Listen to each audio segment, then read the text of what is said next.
La grande fête des finales de championnat de handball se poursuit ici au port. Après celle réussie hier soir des garçons, place et la victoire de la Cressonnière 36 à 31 contre Saint-Pierre. Place à la finale féminine. Mesdames, messieurs, bonjour et bienvenue ici au complexe Couture du port à l'affiche donc de cette finale féminine. Tamponnaise contre HBF Saint-Denis, comme l'année dernière, comme ces 6 dernières années. Pour commenter cette finale avec moi, comme l'année dernière également, Cathy Lafosse, qui est l'entraîneur de la sélection Réunion féminine pour les prochains Jeux des îles de l'Océan Indien. Bonjour coach. Bonjour. Alors cette affiche-là, elle est aussi récurrente, hein, c'était déjà l'affiche en 2018, en 2019, en 2022. Est-ce qu'il est logique, Cathy, de les retrouver encore cette année face à face? C'est tout à fait logique. Ces deux équipes ont eu un parcours équilibré tout le long de la saison et elles se retrouvent en finale, c'est normal. Elles ont eu quelques petits soucis en cours d'année, des défaites, des victoires, mais ça fait qu'elles finissent dans les deux premières places et c'est gagné pour les deux. C'est la régularité qui est récompensée de la part de ces deux équipes. Comme hier, notre homme de terrain, il est au plus près du parquet, c'est Patrick Ramoudou avec déjà un premier invité. Bonjour Patrick. Oui, bonjour Johnny, bonjour à tous. Oui, exactement, avec le président de la Tamponnaise, Jimmy Dijoux. L'année dernière, vous étiez là, vous avez brandi le trophée. Un objectif principal aujourd'hui, repartir avec le trophée au tampon. Ah ben oui, il faut tout faire pour remporter encore ce titre. Parce qu'on a fait une saison, une belle saison. Maintenant, il faut la clôturer de la meilleure des manières et c'est en gagnant qu'on va atteindre cet objectif qui est principal pour nous. Vous parlez d'une belle saison. Derrière, on a un peu galéré pour arriver en finale. Est-ce que ça veut dire que la Tamponnaise est largement favorite cet après-midi? Alors largement favorite, non. Sur une finale, on sait toujours que voilà, c'est du 50-50. C'est un match c'est sur un match unique. Donc aujourd'hui, pour nous, l'important c'est de clôturer cette saison en la gagnant. Malgré la grande absence avec Martine Ringayen qui est blessée. De toute façon, toutes les filles qui sont là et qui sont sur le pont sont des filles qui le méritent. Donc non, sans son absence, avec son absence, il n'y aura pas de... Voilà, l'objectif est le même. Confiance totale. Confiance totale. Confiance totale, oui, en mon groupe, en mon staff, au club et à la ville du tampon. Donc voilà. Merci Jimmy Dijoux. Merci messieurs. Cathy, c'est une information importante. L'absence de Martine Ringayen. On l'a vu cet après-midi, elle a essayé, mais à l'évidence, la blessure est trop importante. Elle ne jouera pas cet après-midi. C'est une absence qui va peser pour la Tamponnaise, mais bien compensée aussi par, comme dit le président du tampon, par le reste de l'équipe, hein, qui sont quand même des joueuses de qualité. L'arrivée des premières actrices sur ce parquet du port, et on va commencer par ces deux jeunes femmes qui ont arbitré la finale masculine hier. Cette année encore, la Ligue a fait appel à des arbitres métropolitaines. Celles-là, ce sont mesdames Carmo et Yasmine Diar. Elles ont été bien hier soir. On espère qu'elles seront encore exceptionnelles cet après-midi. Et la rentrée est d'épreuve de la première actrice. C'est une portoise, Leila Lejeune, championne du monde, on le rappelle, portoise, qui est la capitaine du HBF Saint-Denis. Leila Lejeune, le poids de l'expérience et le poids de son expérience risque de peser beaucoup sur cette finale. Leila adore les grands rendez-vous comme ça. Elle aime jouer sous la pression, donc ça risque d'être très intéressant à regarder cet après-midi. Et oui, côté HBF Saint-Denis, on va encore miser sur les joueuses cadres. Il y en a notamment celle-ci, Tania Nice. On peut également citer Aline Ducap. Et puis, alors la petite particularité de cette finale pour le HBF Saint-Denis, la capitaine Leila Lejeune jouera avec sa fille Jeanne. Et ça devrait être un instant quand même assez important pour la fille de Leila. Elles devront gérer toutes les deux cette pression. Alors Jeanne a l'habitude un petit peu des compétitions nationales puisqu'elle était partie du pôle, tout comme Thomas Hamel. Mais c'est pas forcément la même pression quand on joue à domicile.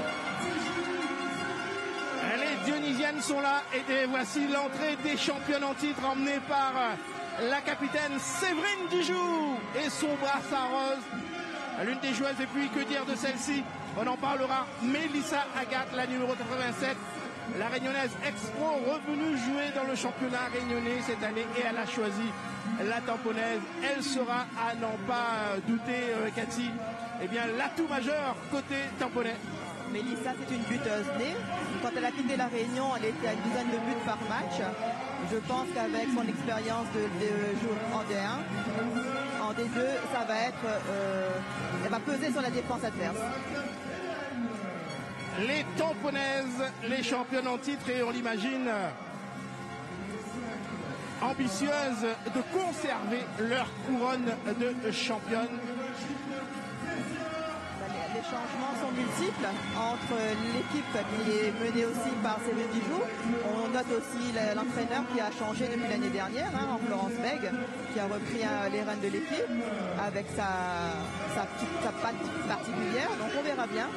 Ce soir, c'est un grand test pour elle, en plus de la saison qu'elle a menée avec d'une main de maître. Allez, je vous propose de découvrir la composition des deux équipes, les listes proposées par les deux coachs, à commencer donc par le HPF Saint-Denis, les deux gardiennes, Mardaï, Lorinda Alivavate, et puis voilà, les joueuses cadres, on peut les citer, côté Saint-Denis, Laura Dijoux, Aline Ducap, Audrey Robert, et bien sûr les jeunes, et puis il y a une flopée de jeunes là qu'on va découvrir, qu'on a commencé à découvrir, notamment les Lisa Labi, les cousines Thomas, entre autres. Une équipe entraînée.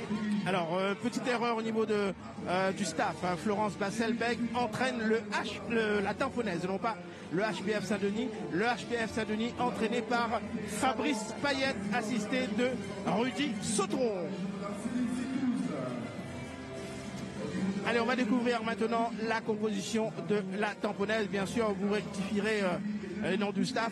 Mélissa Agathe, bien sûr, le bras armé de cette équipe de la tamponnaise, mais dans les buts, Lohan Certa et Ophélie Klein, et puis Séverine Dijoux, Jennifer Mitra, Anaëlle Brandon qui finalement tient sa place. La semaine dernière, on avait craint le pire lors du match retour contre le HPF Saint-Denis. C'était un peu tordu la cheville. Cet après-midi, elle est là. Est-ce que ça va tenir côté tamponnais? On l'espère. Et cette équipe de la tamponnaise entraînée donc par Florence Bessel, assistée d'Armand Gomis. En tout cas, deux très belles équipes, vous l'aviez dit, les équipes les plus régulières, les plus efficaces, et il est tout à fait donc logique de les retrouver encore une fois en finale de ce championnat. Avant le coup d'envoi, eh bien, on va procéder à la présentation des deux équipes aux officiels. Madame Sitouz qui était déjà là hier, les représentants de la ville du Tampon, Jimmy Dijoux, le président de Tampon. On voit aussi Stéphane Moisy, du service des sports de la ville de Saint-Denis.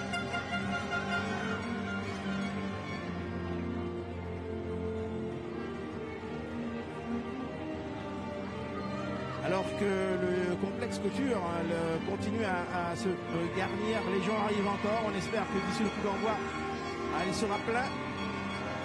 Car cette finale féminine mérite cette exposition qu'on propose aux spectateurs, parce que le handball féminin a aussi besoin de progresser, et c'est pas à vous, Cathy, la force, que je vais apprendre ça. On en a besoin. On en a besoin. Le handball féminin a besoin de tout le monde, a besoin de toutes les forces vives, et pour continuer à monter dans le handball national, puisque c'est quand même un des objectifs, notamment au niveau du pôle. Alors, cette année, par exemple, nous avons une qui sera au centre de formation de Noisy-le-Grand à la fin de l'année scolaire, Canel Bultor. Donc on est très fiers de l'annoncer, et on espère en abattre encore d'autres dans les années futures. La présentation des tamponnaises et des filles de la tamponnaise avec Lohan Certa. On va profiter, Lohan Certa qui est très proche d'une certaine Laurence Mao. Laurence Mao qui était présente hier, je ne sais pas si elle est là aujourd'hui. Elle est là, elle est encore là. On en profite pour faire un gros coucou à Laurence Mao qui il n'y a pas longtemps encore disputé la finale de championnat avec le HPF Saint-Denis, qui a, voilà, Laurence qui a connu des petits problèmes de santé, qui ne joue plus pour l'instant, et voilà. Mais en tout cas, elle est présente ici. On voulait lui faire vraiment un grand coucou parce que c'est une charmante jeune femme, une charmante joueuse. Et à mon avis, elle doit avoir un petit peu le palpitant là qui bat là en regardant cette finale là.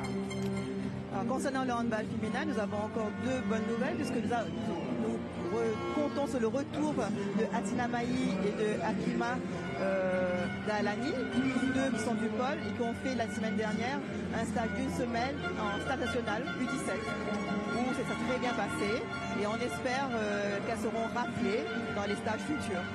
Et on est très très content d'apprendre ces bonnes nouvelles. Il y a une relève là, qui est en train d'émerger, toujours une bonne relève et bon, on espère elle arrivera à point nommé pour les grandes échéances. Peut-être pas pour ces jeunes-là pour les Jeux des îles de cette année, mais pour les prochains, sait-on jamais. C'est possible. J'avais déjà convoqué Atina Maï avec la sélection de la Réunion au dernier stage. Le problème, c'est le timing entre les interpos qui se passent en janvier où elles doivent être à 100% de leurs possibilités et les Jeux des îles fin août, début septembre. Ça risque d'être un petit peu serré, notamment les blessures. Bon, mais rien n'est fait de toute manière. Rien n'est encore définitif pour la liste pour les Jeux des îles. La concentration, l'union sacrée autour des tamponnaises au milieu donc du terrain. Les dernières consignes côté dionysien. Voilà, on va respecter un petit peu. Il y a un côté protocolaire qui est magnifiquement organisé là, du côté de la Ligue, avec des clubs, les équipes qui viennent chacune à son tour dans le centre du terrain. Le salut à tous les officiels, ça aussi c'est important, on ne le montre pas assez, on ne le dit pas assez.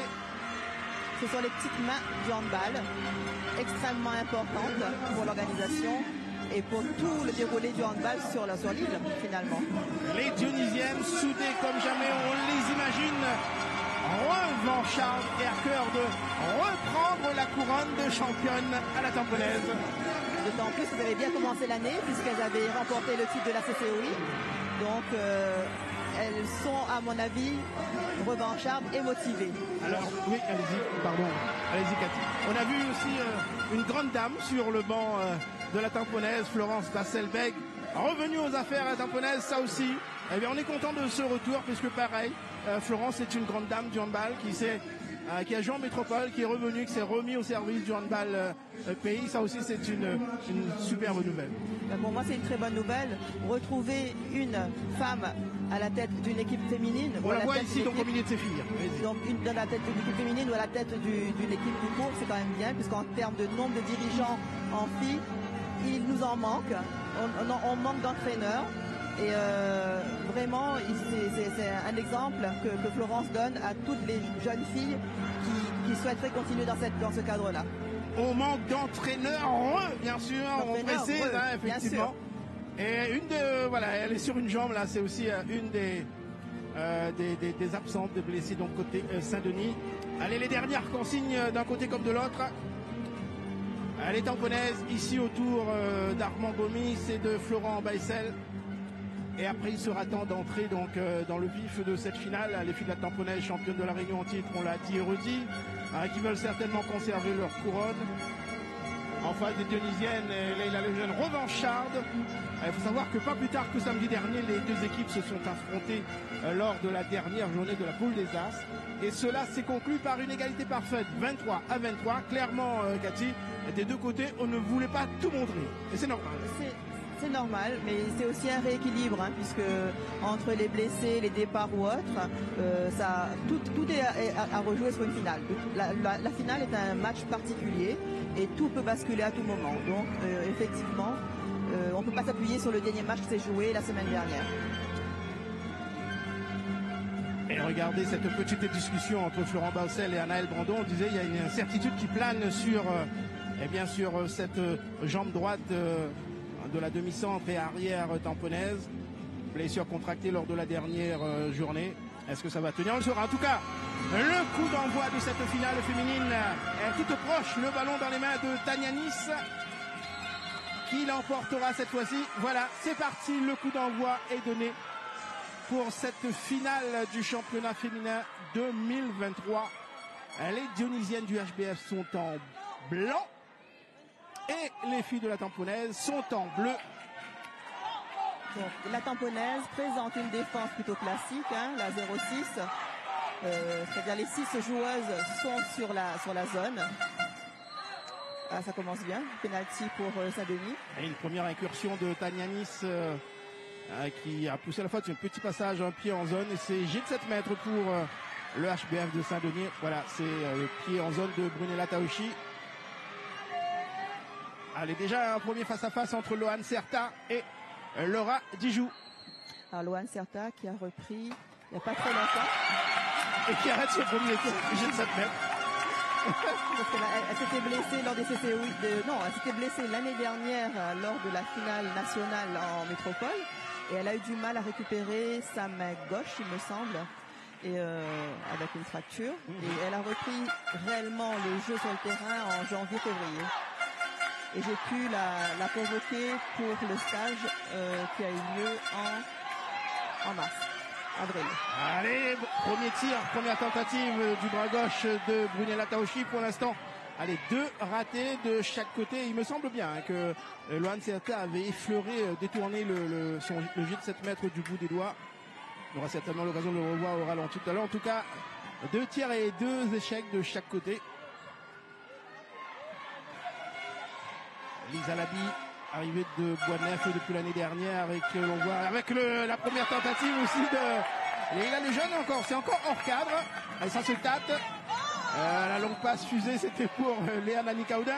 Voilà, pour l'instant, elles sont en train d'entrer dans leur match. Il y a encore pas mal de petites imprécisions. 2 minutes de jeu et toujours 0-0 avec une défense de tampon en place. Et ces petites imprécisions, ma chère Cathy, peut aussi s'expliquer par la pression de l'enjeu, forcément. Le premier but va laisser tout ça passer. Voilà, ça défend dur côté tamponnaise. On a vu sur cette entrée de Lisa Labi, la montée de Mitra pour fermer l'intervalle. Allez, ça va repartir côté HBF Saint-Denis. La ligne du cap qui va y aller. Et encore un tir hors cadre. Voilà, on a besoin de rectifier la mire d'un côté comme de l'autre. Elle est tamponnaise avec Séverine Dijou. Alors si ça ne marque pas, en tout cas pour l'instant, ça défend bien.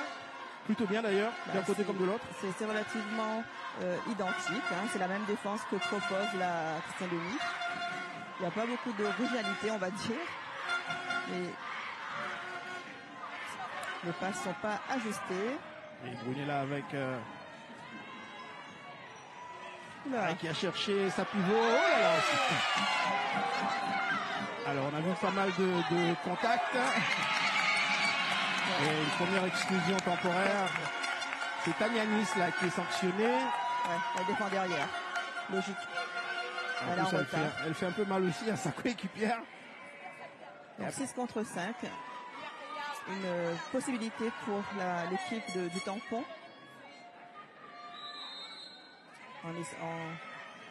En appliquant, comme on aime dire, les principes de jeu. Séverine Dijou, le tir de Séverine Dijou, là peut-être un tir trop forcé. Les principes de jeu n'ont pas été appliqués. Oui, à 6 contre 5. Heureusement qu'elle récupère le ballon, les tamponnaises, avec Jennifer Mitra. Bon, je trouve que ça manque un peu de rythme. Mais bon, on va dire que c'est sur le stress. Ça va changer. Ah, ils sont en train de se placer. On voit les petits gestes de Mélissa Agathe pour replacer sa pivot, ses ailières. Peut-être ici Mélissa Agathe qui décale. Brunella Taoshi. Et un tir encore puissant, mais voilà. On ne trouve pas encore le cadre pour l'instant. Tout à l'heure, c'était raté. Là, ça va sur la transverse. Elle n'est toujours pas de but dans cette finale. Voilà, elle a un petit peu de mal à partir offensivement parlant. 4 minutes de jeu et 0 partout. En sachant qu'à Saint-Denis, nous n'avons pas de gauchère sur le terrain. Donc le jeu devrait basculer côté gauche. Elles en ont très peu, à Saint-Denis, de gauchères. Ouais. La ligne du cap avec Leila Lejeune. Encore des petites fautes de main là dans ce début de match. Des fautes de main et des fautes où on va pas dans l'espace. Il va pour la deuxième fois et la ligne du cap. Et là, le tir est encore trop enlevé. C'est pas possible. Ouais. Allez, Mélissa Agathe à son tour. C'est bien fait pour Brunella Taoshi. Intervalle trouvé pour Jennifer Mitra qui ouvre enfin le score dans cette finale pour la tamponnaise. Voilà, l'action est partie jusqu'à l'aile. Et dans cette position-là, Jennifer Mitra, généralement, elle est très performante. Merci, oui. Elle aime bien ce type de passe. et de tir derrière. Le premier but dans cette finale marqué par les Tamponaises et par Jennifer Mitra, la Tamponaise qui mène 1-0 après 5 minutes de jeu. Ça a mis un petit peu de temps à partir, à déclencher. Allez, on espère vraiment que ça va y aller maintenant. Leila Lejeune avec Anne-Gaëlle, Randrena Solo qui a cherché sa pivot, Audrey Robert. Ballon intercepté par les Tamponaises. Allez, Mélissa Agathe. Bon, les passes sont pas du tout précises. On balance et on espère que quelqu'un va attraper la balle. Ah, il faudrait mettre un petit peu d'ordre là de chaque côté. Parce que là, c'est quand même... c'est un peu brouillon. Hein. C'est très brouillon. On va dire que le bénéfice, ça doit être à cause du stress. On va dire ça. Bon, bah, à une de plus, le tampon n'a pas réussi à faire l'écart. Hein. Et là encore une grosse défense de Léa Nani-Kaoudin sur Anne-Gaëlle Randriana Solo. C'était bien contré.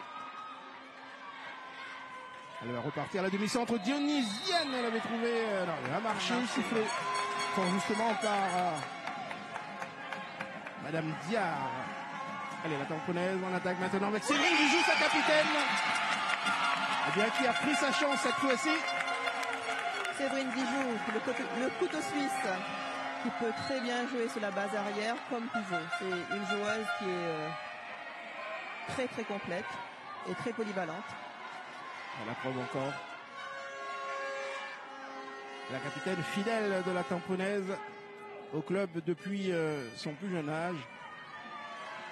Ayane Gaël qui cherche encore Tania Nice. Et cette fois-ci, Tania Nice trouve l'ouverture et débloque le compteur pour le HPF Saint-Denis. Il n'y a pas un petit 2 minutes encore là. Ouh là là, ouh là là là là. Ça veut dire que Tania Nice, elle a 2 fois 2 minutes. Ça c'est une faute inacceptable hein, de sa part. Et là, on a vu que ça a provoqué une colère noire de son entraîneur. J'aurais été en colère aussi. Fabrice Payette. 6 minutes de jeu, 2 fois 2 minutes. Là, ça lui fait possibilité de carton rouge et pas finir le match. Donc, effectivement, je comprends que Fabrice Payette soit complètement fâché. Et quand on sait l'importance de cette joueuse, que ce soit en défense ou en attaque. Tout à fait. Voilà, déjà, elle pose déjà un souci. Allez, on va écouter Florence Weissel, côté tamponnais. C'est l'exemple. Ne monte pas tout le temps. Attends de voir déjà ce qu'elle propose avant de monter. D'accord? On reste devant. Florence est pragmatique, elle a raison. On regarde ce qu'elle nous propose avant de choisir. Les filles, on est 6 contre 5. Et vous nous faire croire qu'on a des intervalles, c'est pas vrai, on dit sur là. Bien Léa. Léla Nani-Kaoudin là qui a enchaîné juste après ses deux entraîneurs, rappelé à ses coéquipières qu'elles sont en supériorité numérique et qu'elle doit en profiter. Hein. Et oui, et elle a bien fait de rappeler les principes de jeu en supériorité numérique. On prend les intervalles, on écarte, on prend la balle en courant aussi. Donc. Et encore discrète pour l'instant, Mélissa Agathe, qui n'est pas montée au tir, qui n'a pas... Elle n'a pas vraiment eu de situation non plus. Peut-être là, non, elle décale encore Brunella Taoshi, marché, il y avait un décalage à faire pour Mallory.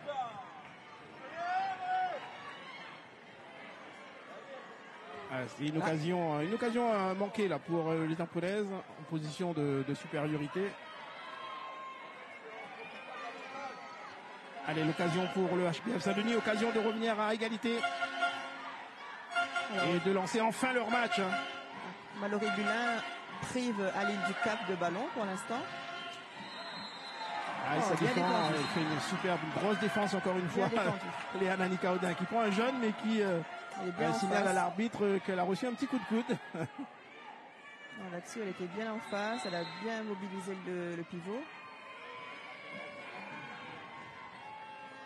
André Nassolo avec Lisa Labi. Pas partie au tir non plus pour l'instant, l'ancienne joueuse de Bois-de-Neuf. Une mauvaise passe de André Nassolo. Nani-Kaoudin pour Mallory Bulin. L'Ostrande était magnifique. Elle s'est pas fait prier pour la convertir en but. Voilà, Mallory Bulin qui ouvre aussi son compteur but et c'est une des grandes buteuses de l'équipe de la Tamponnaise. Alors ça, c'est son point fort, c'est sa spéciale. Enchaîner défense, montée de balle et finir sur des passes directes pour la contre-attaque, c'est vraiment ce qu'elle aime faire, Mallory. Et en général, en réussite là-dessus. Et les championnes de la Tamponaise qui mènent désormais 3 buts à 1. Et encore un échec pour Aline Ducap. Décidément, on n'y arrive pas en ces débuts de finale. Je trouve qu'elle n'y arrive pas parce que les situations ne sont pas encore très claires. Elle prend des tirs, mais elle les force un petit peu pour l'instant là. Allez Aline, on va voir si elle peut se remobiliser là-dessus. Jennifer Mitra une nouvelle fois. Bien décalé par Jennifer Mitra. Le geste est parfait, hein. Une qualité d'extension magnifique. Par contre, elle ne verra pas plonger Jennifer. Elle n'aime pas trop ça. Mais tant que c'est efficace, c'est très bien. Temps mort demandé par Fabrice Payette, l'entraîneur de Saint-Denis. On l'écoute. On n'est pas au match du tout. On joue en marchant, c'est de ne pas libérer là. D'accord? On est coincé encore là. Alors libérez-vous un peu sur le terrain. D'accord? Écoutez-moi. On va partir en Yago, tout simplement. En Yago. D'accord? Tania, Yago, glissement derrière. D'accord? Laïla, c'est toi qui attaque centrale. Un fort, hein? D'accord? Côté bras. Ok? Soit tu vas, soit tu libères, soit tu décales. D'un côté. Ok? Prenez votre temps dans un premier temps. Ok? Faites circuler et jouez en mouvement. Allez, go! Bien. Alors c'est une consigne importante. Ouais. Déjà, Fabrice Payette qui demande à ses filles de se réveiller. Parce ça. que c'est vrai que pour l'instant, elles ne sont pas encore entrées dans leur finale. Bah déjà, je prends en courant là-dessus, il a raison. Donc il faut du mouvement. Et donc il donne du mouvement en faisant la situation Yago. Alors Yago, c'est une sortie du pivot qui va demander le ballon sur la base arrière. On met la balle dans la défense. Et ensuite, on lance les arrières dessus, qui essayent de jouer et de trouver le surnombre. Et voilà. Fabrice Payette qui fait quand même encore confiance à Tania malgré sa double, Tania Nice pardon, malgré sa double exclusion temporaire. Je pense qu'elle jouera en attaque le plus possible. Et ça va être surtout, voilà. Bien. C'est bien percuté de la part de Anne-Gaëlle Randrianasolo. Consigne appliquée, but derrière, bien.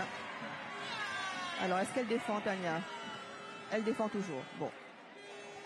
On va voir si elle défend. C'est un risque quand même. C'est un risque, mais bon. Mais sitôt dans la finale, attention, ça peut porter préjudice. Bon, j'espère que Fabrice Payette et le reste de son staff fait pleinement confiance à sa joueuse. Après le tampon, on va voir comment ils peuvent aussi faire aller jouer sur Tania aussi pour la faute. Hein. Ça va être ça aussi à un moment donné. Hein. Et là, regardez, ils ont pris les Ananika Audin qui avait trouvé le trou, mais bon. Et regardez l'option prise par le HBF Saint-Denis. Anne-Gaëlle Randrianasolo qui va défendre assez haut sur Mélissa Agathe. On l'a vu tout à l'heure, on va y voir. Le coup franc est joué, voilà. Pression au plus près possible. Et voilà, elle va monter automatiquement sur Mélissa Agathe. Séverine Dijoux. Léa Nani-Kaoudin. Léa qui en plus de bien défendre, eh bien, elle trouve aussi une ouverture. Ben, elle est pratiquement à 6 mètres hein, quand elle tire Léa. C'est pas une véritable arrière, mais elle a réussi à se rapprocher pour déclencher. Donc à 5, elle marque un but, hein, le tampon. Le premier tir et le premier but de Leïla Lejeune qui débloque son compteur. Leïla qui pour l'instant ne fait qu'attaquer, elle ne défend pas. Je pense qu'en termes d'énergie, elle va le garder pour l'attaque. Un joli 1 contre 1 face à Séverine Dijoux. Et le premier tir de Mélissa Agathe, bien stoppé par Sandrine Mardaille. Mélissa un petit peu en déséquilibre là-dessus. Hein, pas de vitesse en fin de prise de balle. Et si elle tire niveau bras sur Sandrine, il n'y a pas de souci pour Sandrine. Attention, on a manqué le but de Leïla Lejeune, me semble-t-il. Leïla Lejeune, voilà, qui s'est réveillée en tout cas suite à la demande de son coach. Et deuxième but d'affilée pour Leïla Lejeune. Donc les Tamponais sont toujours à 5 avec une prise en strict sur Mélissa. Le tir de Séverine Dijoux. Séverine Dijoux. Allez, peut-être fallait attendre un peu. Là, un tir un peu trop forcé. Oui. Un peu forcé.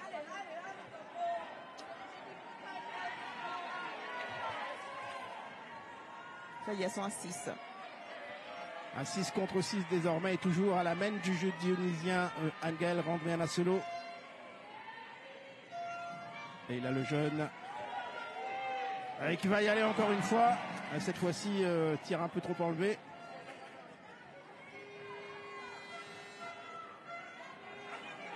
toute façon, les tirs, elle va les prendre souvent. Leïla Lejeune, comme Mélissa Agathe d'ailleurs, même si pour l'instant, eh bien, ça défend très fort. Jennifer Mitra. J'ai cru qu'elle allait toucher son bras. En tout cas, c'est propre lorsqu'il y a décalage comme ça sur Jennifer Mitra. Et après la suite, elle en fait son affaire, la tamponnaise, qui en est déjà à 3 buts dans cette finale. Elle est la meilleure buteuse de cette finale pour l'instant, la tamponnaise Jennifer Mitra. Oui, elle est précieuse dans la finition, là, pour l'instant. Donc, et par contre, tout se termine à l'aile gauche. Donc, à voir en défense. Toujours Yago. Oui. Elle a trouvé encore une superbe défense là, signée cette fois-ci à Séverine Dijoux. Tonique est resté sur les pieds sur ses appuis face à Tania Nice. C'est un bon binôme défensif, Léa, Manika Audin et Séverine Dijoux en 2 postes, les postes numéro 3, hein, les 2 postes centraux de la défense. Elles sont bien ensemble, s'entendent bien. Les supporters tamponnés, certainement ravis pour l'instant du début de finale de leur joueuse. Et un ballon pour revenir en but pour les Tunisiennes. Lisa Labi, allez, faut tirer. Lisa Labi enfin, qui est allée percuter tout en puissance. Tout en puissance, Lisa Labi. Heureusement que Mélissa l'a pas touché parce qu'elle aurait pu avoir 2 minutes là-dessus. Donc bien. Ouais, en plus elle avait le pied limite en zone aussi, Mélissa Agathe. Et voilà, grâce à Lisa Labi, le HBF Saint-Denis revient désormais à 1 but des tamponnaises. Le contraste assez saisissant, Cathy Lafosse, c'est que effectivement les tamponnaises marquent souvent, passent par les ailes pour marquer, contrairement aux Tunisiennes. Voilà, c'est constamment vers le centre, ça passe pas souvent, mais c'est un peu plus forcé. C'est ça. Elles sont une de moins encore là. Elles ont pris encore 2 minutes sur le 1 contre 1 de Lisa Labi. Elle est peut-être l'occasion d'en profiter avec Aline Ducap cette fois-ci. Elle trouve la lucarne opposée. Ça va certainement lui faire du bien hein. Après 3 échecs consécutifs. Aline Ducap trouve enfin l'ouverture. C'est très très bien tiré avec une course de l'intérieur vers l'extérieur. C'est très difficile comme tir à faire. Donc elle a réussi à se rééquilibrer Aline là-dessus. C'est pas mal. Léa Manika Audin et arrêt de Sandrine Mardaille. Ça construit peu, je trouve. Hein. Ça va vite. Ça va trop vite au tir. Trop vite au tir. On ne prend pas suffisamment le temps de préparer justement les attaques. Les arbitres n'ont pas encore levé le bras. Hein. Je veux dire, on a le temps de construire. Andréana Solo qui va aller au tir et qui trouve la faille. Et voilà le HBF Saint-Denis qui égalise à 6 buts partout dans cette finale. Voilà, il y a du mieux en tout cas après le dernier temps mort demandé par Fabrice Payet. Après ces consignes, il y a du mieux dans le jeu du HBF Saint-Denis. Alors que Brunella Taochi vient s'empaler sur Lisa Labi. Et Brunella Taochi qui a la peine. Hein. On sait la qualité de buteuse qu'elle a. Alors il y a eu Lisa Labi finalement est exclue. On connaît ses qualités de buteuse, mais là elle a beaucoup de mal, la gauchère de la tamponnaise. Pour marquer des buts. Elle en est à un seul but, si je m'abuse, Brunella Taochi. Même pas, 0 but pour l'instant. Non. Brunella a du mal, a été blessée à un moment, elle a eu quelques temps d'arrêt. Je pense que physiquement, là, elle a du mal à revenir un petit peu là. C'est vrai qu'elle a un beau bras, mais on l'a pas encore réellement vu pour l'instant. Donc à 5 contre 5, hein, puisque les deux équipes. Elle a sifflé, il y a du marché, elle avait trouvé. Elles sont perdues. Un peu perdues, effectivement. Ouais. Et le HBF Saint-Denis qui, à cette 15e minute, a l'occasion de prendre 2 buts d'avance de cette finale. Pour l'instant, ils ont renversé la tendance. Elles sont revenues à hauteur des tamponnaises, a pris l'avantage. Et la belle occasion là de prendre 2 buts d'avance. Elles n'ont pas réussi à jouer le 6 contre 5 à chaque fois, là, au tampon. Alors, Mélissa Agathe, faut y aller jusqu'au bout. Complètement a raté ce face-à-face et elle aussi a la peine, Mélissa Agathe. Ouais. Sincèrement, on l'espérait.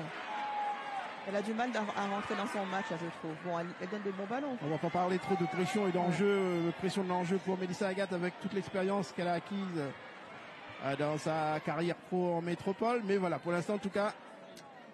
Je l'ai vu plutôt évoluer en arrière gauche, là, à l'air demi-centre. Peut-être que c'est une petite gêne pour l'instant, je sais pas trop. En général, elle joue sur les deux postes. Mais là, elle n'arrive pas à prendre le jeu à son compte. Et une nouvelle prise d'initiative de Randriana Solo, ça a été freiné car contré. À 6 contre 5. Voilà, regardez, ça y va piano, hein, tranquille. Ça manque un peu d'intensité côté tamponné là. Si elles veulent construire ce 6 contre 5, ça peut être compréhensible, mais il faut vraiment le faire. Allez mettre du rythme, elles ont un peu baissé d'intensité. Prendre les espaces, écarter. Et puis faire preuve de patience. Là encore, la qui part. Voilà, c'était osé, il y avait l'intervalle, mais elle y est allée quand même, Séverine Dijou.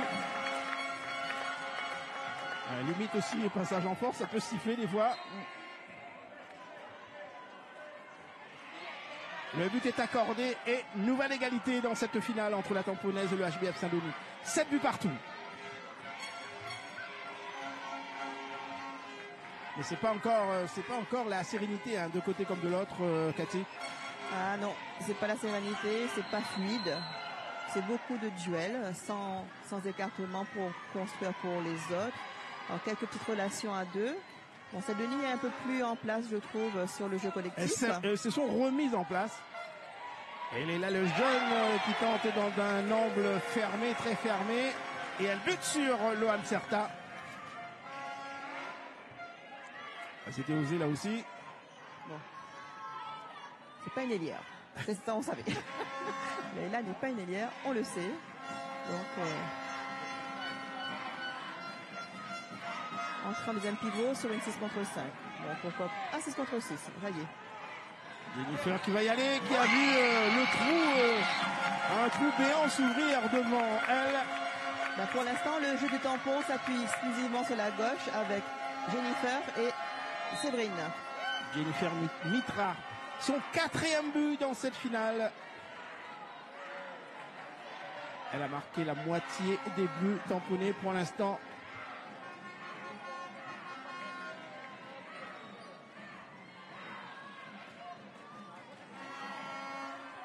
Et pour l'instant, on n'a pas encore vu sur le parquet la jeune Jeanne Lejeune. Allez, déjà la bille qui va y aller, qui décale son ailière. Et nouvel arrêt. Très compliqué. Droitière à droite, difficile pour elle. Même si elle a de l'espace, hein, on lui laisse l'espace pour tirer. Droitière à droite à l'aile, le tir est difficile.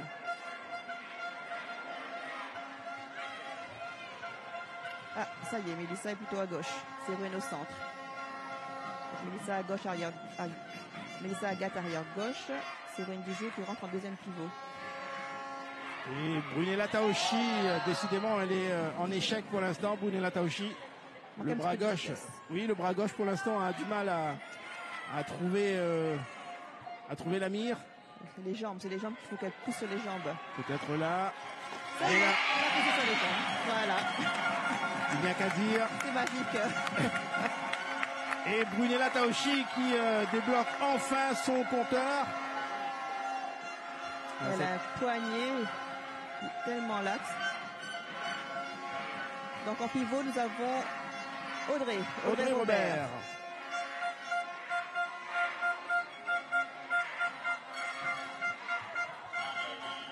Lisa qui décale, hein. Encore une fois, la passe n'est pas très propre. Elles aiment bien jouer en percussion, là, en contre. Il y a que Leïla qui arrive à jouer en distance. Hein. Tous les autres ont tendance à vouloir aller au plus près. Voilà, Yago de l'autre côté. Robert, Leïla le jeune, Lisa la vie. Un demi-tour, contact. Elle avait trouvé l'ouverture, mais l'arbitre avait sifflé. Et son pivot est venu la gêner surtout.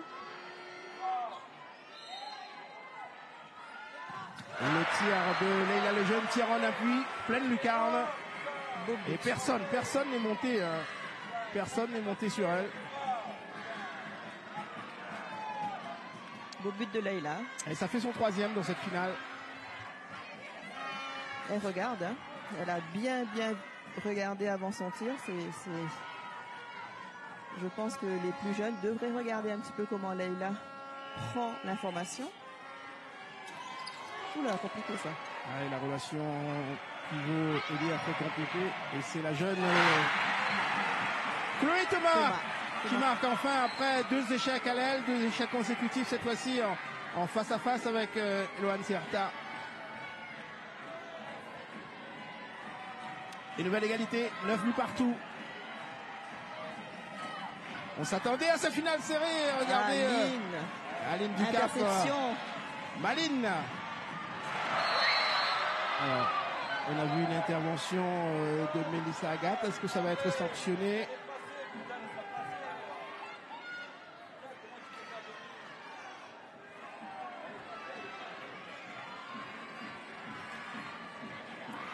Un penalty. Il est de 7 mètres donc pour le HBF Saint-Denis, mais pas d'exclusion. On n'a pas vu l'arbitre. On va dire que dans le fait de vouloir prendre la balle, ça a créé le déséquilibre, mais bon, ça me semble un peu... Et c'est Leïla Lejeune qui va aller au tir face à Loane Serta. Et elle marque. Leïla Lejeune pour redonner un but d'avance au HBF Saint-Denis dans cette finale. Presque 22 minutes de jeu, 10-9. Rencontre équilibrée, toujours. Après un démarrage très difficile. Hein. La passe. Ouais, ça manque de sérénité, ça manque de lucidité, ça manque de précision hein, pour l'instant. Côté tamponné, hein, plus côté tamponné.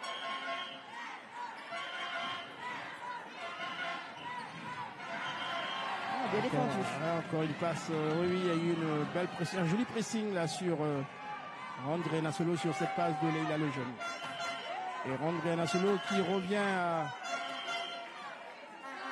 à son travail lorsque les tamponnaises sont en attaque, c'est-à-dire une stricte sur Jennifer Mitra, elle qui continue son festival. Heureusement qu'elle est là. Mitra côté tamponnais. Et encore une fois, elle a bien contourné son vis-à-vis. Et surtout, bien placé son ballon hors de portée de Sandrine Mardaille. Elle a plongé Jennifer Mitra, ce qui est rare. Elle s'est retrouvée par terre. C'est vrai que c'est une joueuse très élégante à voir jouer Jennifer Mitra. Thomas Hamel, à droite, petite joueuse du col. Et le tir en appui mi-hauteur de Leïla Lejeune. Elle ajuste, elle ajuste. Oui. Entre les jambes de Loane Serta. Elle pose la balle où elle veut, Leïla, à ce moment. Et c'est vrai que dans ce genre d'événements, dans ce genre d'occasion, on peut compter sur Leïla Lejeune, sur qui le poids des ans n'a pas trop d'effet. Et encore un tir raté, un tir pris trop tôt. Et juste à nos côtés, là, des supporters tamponnés qui sont complètement... Tessia Anne. Ça manque un peu de rigueur là-dessus. Enfin, on arrive, on attaque, le premier ballon qu'on touche, on ne peut pas aller tirer. Enfin, il faut pouvoir se mettre en situation. Andréana Solo pour Leïla Lejeune qui va y aller encore. C'est sur le poteau cette fois-ci. Elle a confiance. Hein.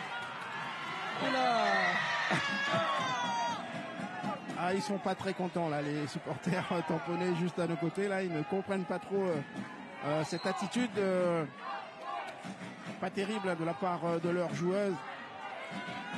Voilà, et on ne sent pas, Cathy Lafosse, on ne sent pas à côté tamponné une envie de bien se lancer dans cette finale, de révolte un peu, même si il n'y a pas le feu là, mais bon. Bah, je les trouve un peu fébriles. Les passes sont au ralenti, enfin, il n'y a pas de...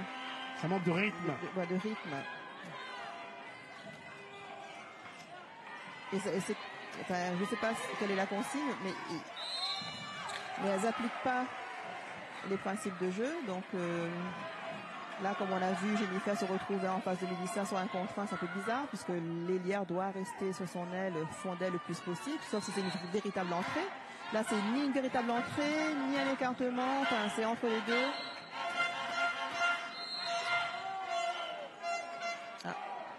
Petite stratégie à deux. Mais faire tirer à l'extérieur. Une droitière. Et peut-être là, Melissa Agathe pour... non, elle est encore en échec, Melissa Agathe. Ouais, ça devait être sa finale, hein, ce match-là, mais pour l'instant, constamment en échec. Après, le contexte est différent. Hein. Elle est à La Réunion, c'est la première fois qu'elle est en finale à La Réunion. Hein. Ouais, elle joue certainement devant tous les siens. Là. Voilà, donc c'est pas tout à fait la même chose. Laura Dijou qui est revenu, qui est en tout cas placé en position d'attaque. Laura Dijou, vous voyez, c'est en plâtre sur le genou droit. Lors des derniers matchs, très peu utilisé Laura Dijou. Pour ne pas aggraver la blessure au genou. Et là, allez, Fabrice Payet décide quand même de la lancer dans le jeu offensif. Lisa Labi. Allez, faut pousser là, Melissa Agathe. On s'arrête. Un ballon placé juste sous, entre les jambes. Je crois que Leïla va avoir 2 minutes là-dessus. Entre les jambes. Alors. Non? Ouais, elle a 2 minutes là-dessus. Elle s'est pas arrêtée avant. Non? Pas du tout. Non. C'est pas ça. Effectivement, les supporters le demandaient. Et le premier but de Melissa Agathe dans cette finale sur cette contre-attaque. Malgré l'intervention in extremis de Leïla Lejeune. Leïla Lejeune, meilleure marqueuse côté HBF Saint-Denis avec 5 buts, alors que côté tamponné, c'est Jennifer Mitra. Les deux principales artificières de cette finale pour l'instant. Le 1 contre 1, là, et revu que la jeune Tétia a pris là. Il y a eu un contre 1 démoniaque de la part de Leïla Lejeune. Comme quoi, je disais tout à l'heure, le poids des ans n'a pas trop d'effet. Regardez, elle est encore capable de gestes techniques comme là, 1 contre 1, suivi d'un lob astucieux. Elle n'a pas besoin d'aller vite, hein. Elle a pris l'information avant. Donc elle ajuste. Oh là là, c'est pris trop tôt. C'est pas construit, c'est pris trop tôt. Au grand désarroi là, des supporters tamponnés qui ne reconnaissent pas leur équipe. Et l'occasion pour Audrey Robert de donner 2 buts d'avance au HBF Saint-Denis. Oubliez Audrey Robert. Voilà, il y a un petit peu le feu dans la maison tamponnée là. On va peut-être entendre ce que Florence Baessel et ses adjoints vont dire. Regardez, il y a... On joue trop vite en attaque. Vous croyez qu'on va gagner le match comme ça? Impossible. Tu prends la balle, t'es arrière droite, tu veux marquer. Ça n'arrivera pas. On était bien en défense au départ. Il faut continuer. Il n'y en a qu'une qui prend les responsabilités, c'est Leïla. Pour sortir.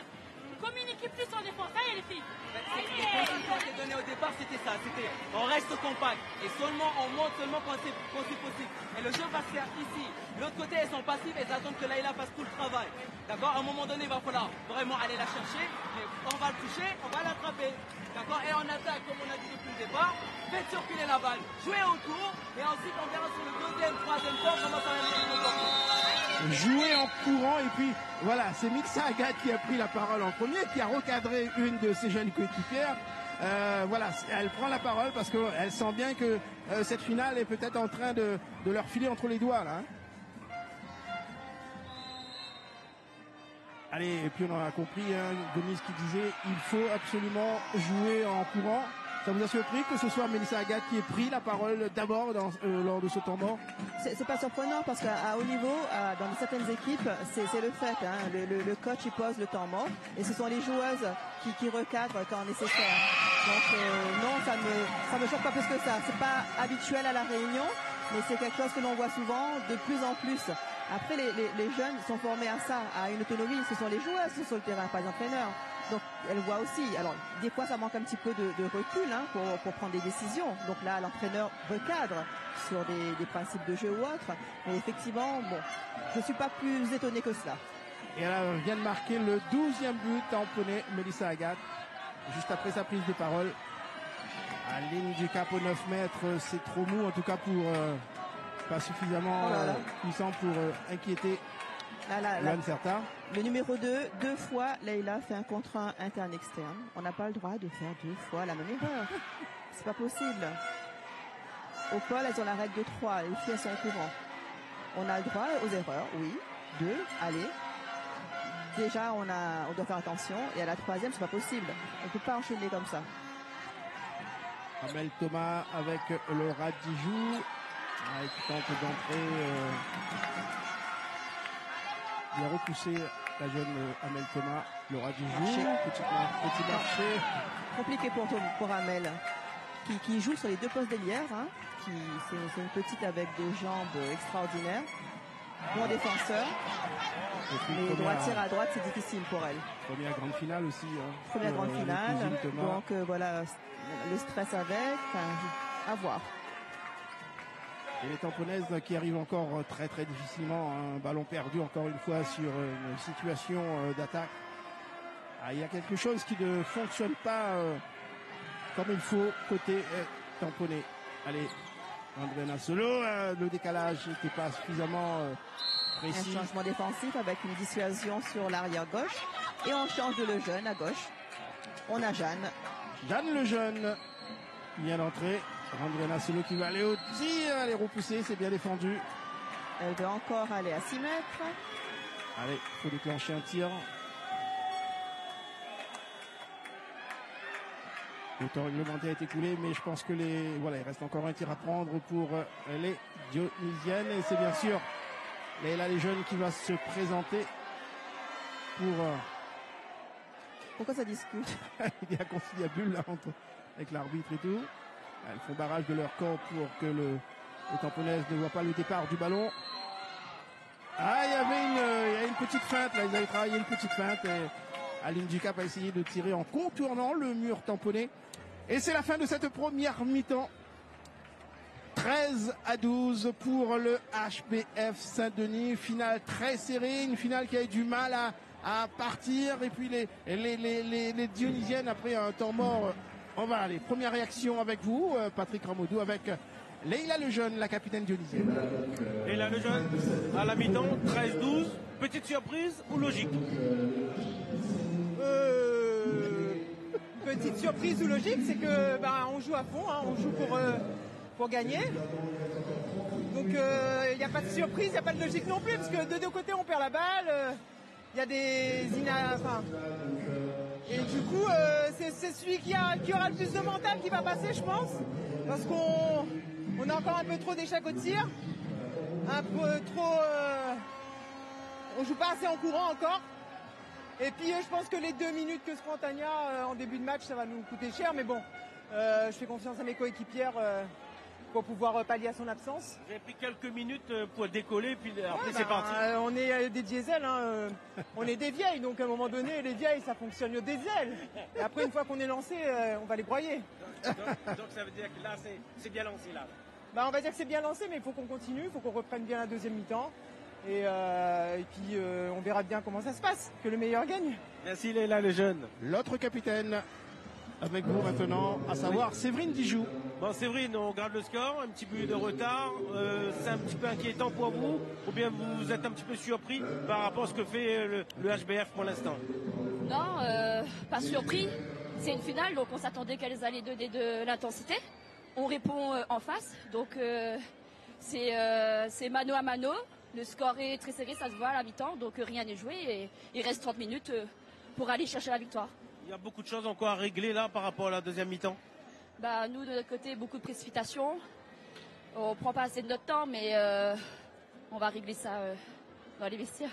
Pas encore de doute pour l'instant dans la tête, on reste quand même assez sereine. Pas de doute à avoir, hein. De toute façon c'est un match, il reste 30 minutes, il faut aller jouer à fond et pour ne pas avoir de regrets, tout simplement. Merci Séverine. Pas de doute à avoir pour ne pas avoir de regrets. Et puis cette petite phrase délicieuse de Leïla qui disait nous on est des vieilles, les vieilles, et ça fonctionne au diesel. En tout cas, une première mi-temps, on est d'accord Cathy, les filles, les finalistes ont eu du mal à rentrer dedans. Et pour l'instant, voilà, on sent que elles peuvent mieux faire dans cette finale. On espère que ce sera le cas en deuxième mi-temps. Oui, je sais qu'elles peuvent mieux faire et j'attends un petit peu de folie quand même, un peu plus d'animation sur le terrain là, avec des grandes courses, des grandes passes, du jeu sur tout le terrain. Voilà. Allez, on va se quitter un court instant et puis revenir ici au complexe Couture du Corps pour vivre ensemble la suite de cette finale féminine. À tout de suite.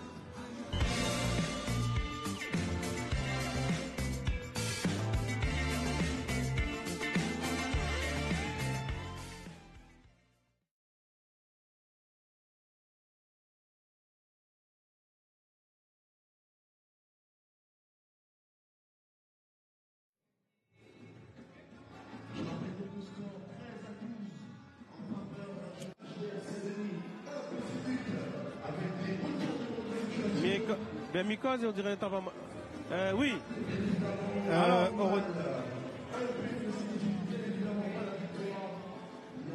D'accord, on demande dans combien de temps à peu près là nos repas Ok, ben elle est bon alors. Ok, les deux ans. Il prend quoi? Il prend Florence et Fabrice. Ok, elle est bon. Mais plus que jamais, cette finale est discutée.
Nous sommes de retour ici au complexe Couture du Port pour vivre la deuxième mi-temps de cette finale féminine entre la Tamponaise et le HBF Saint-Denis. Et après les 30 premières minutes de jeu, eh bien c'est le HBF Saint-Denis qui mène 13-12 au terme d'une première mi-temps, Cathy Lafosse, disons-le, sur laquelle on est un petit peu resté sur notre fin. Hein. Oui, c'est encore un peu lent, ça n'a pas beaucoup de jeu là, le tampon est un peu crispé. Saint-Denis construit mieux, mais bon, ça reste encore lent. Alors on va voir bien sûr les meilleurs instants de cette première mi-temps avec les meilleures actions côté tamponné et côté HBF Saint-Denis. Là on n'a pas vu grand chose. Et puis peut-être, allez voilà sur cette première tentative de Alice Aline Ducap en échec. André Nassolo, Anne-Gaëlle qui aura fait une première mi-temps quand même assez intéressante côté Saint-Denis. Et que dire de Leila Lejeune, hein, l'ancienne qui carbure au diesel et qui pour l'instant on est à 6 buts dans cette première mi-temps.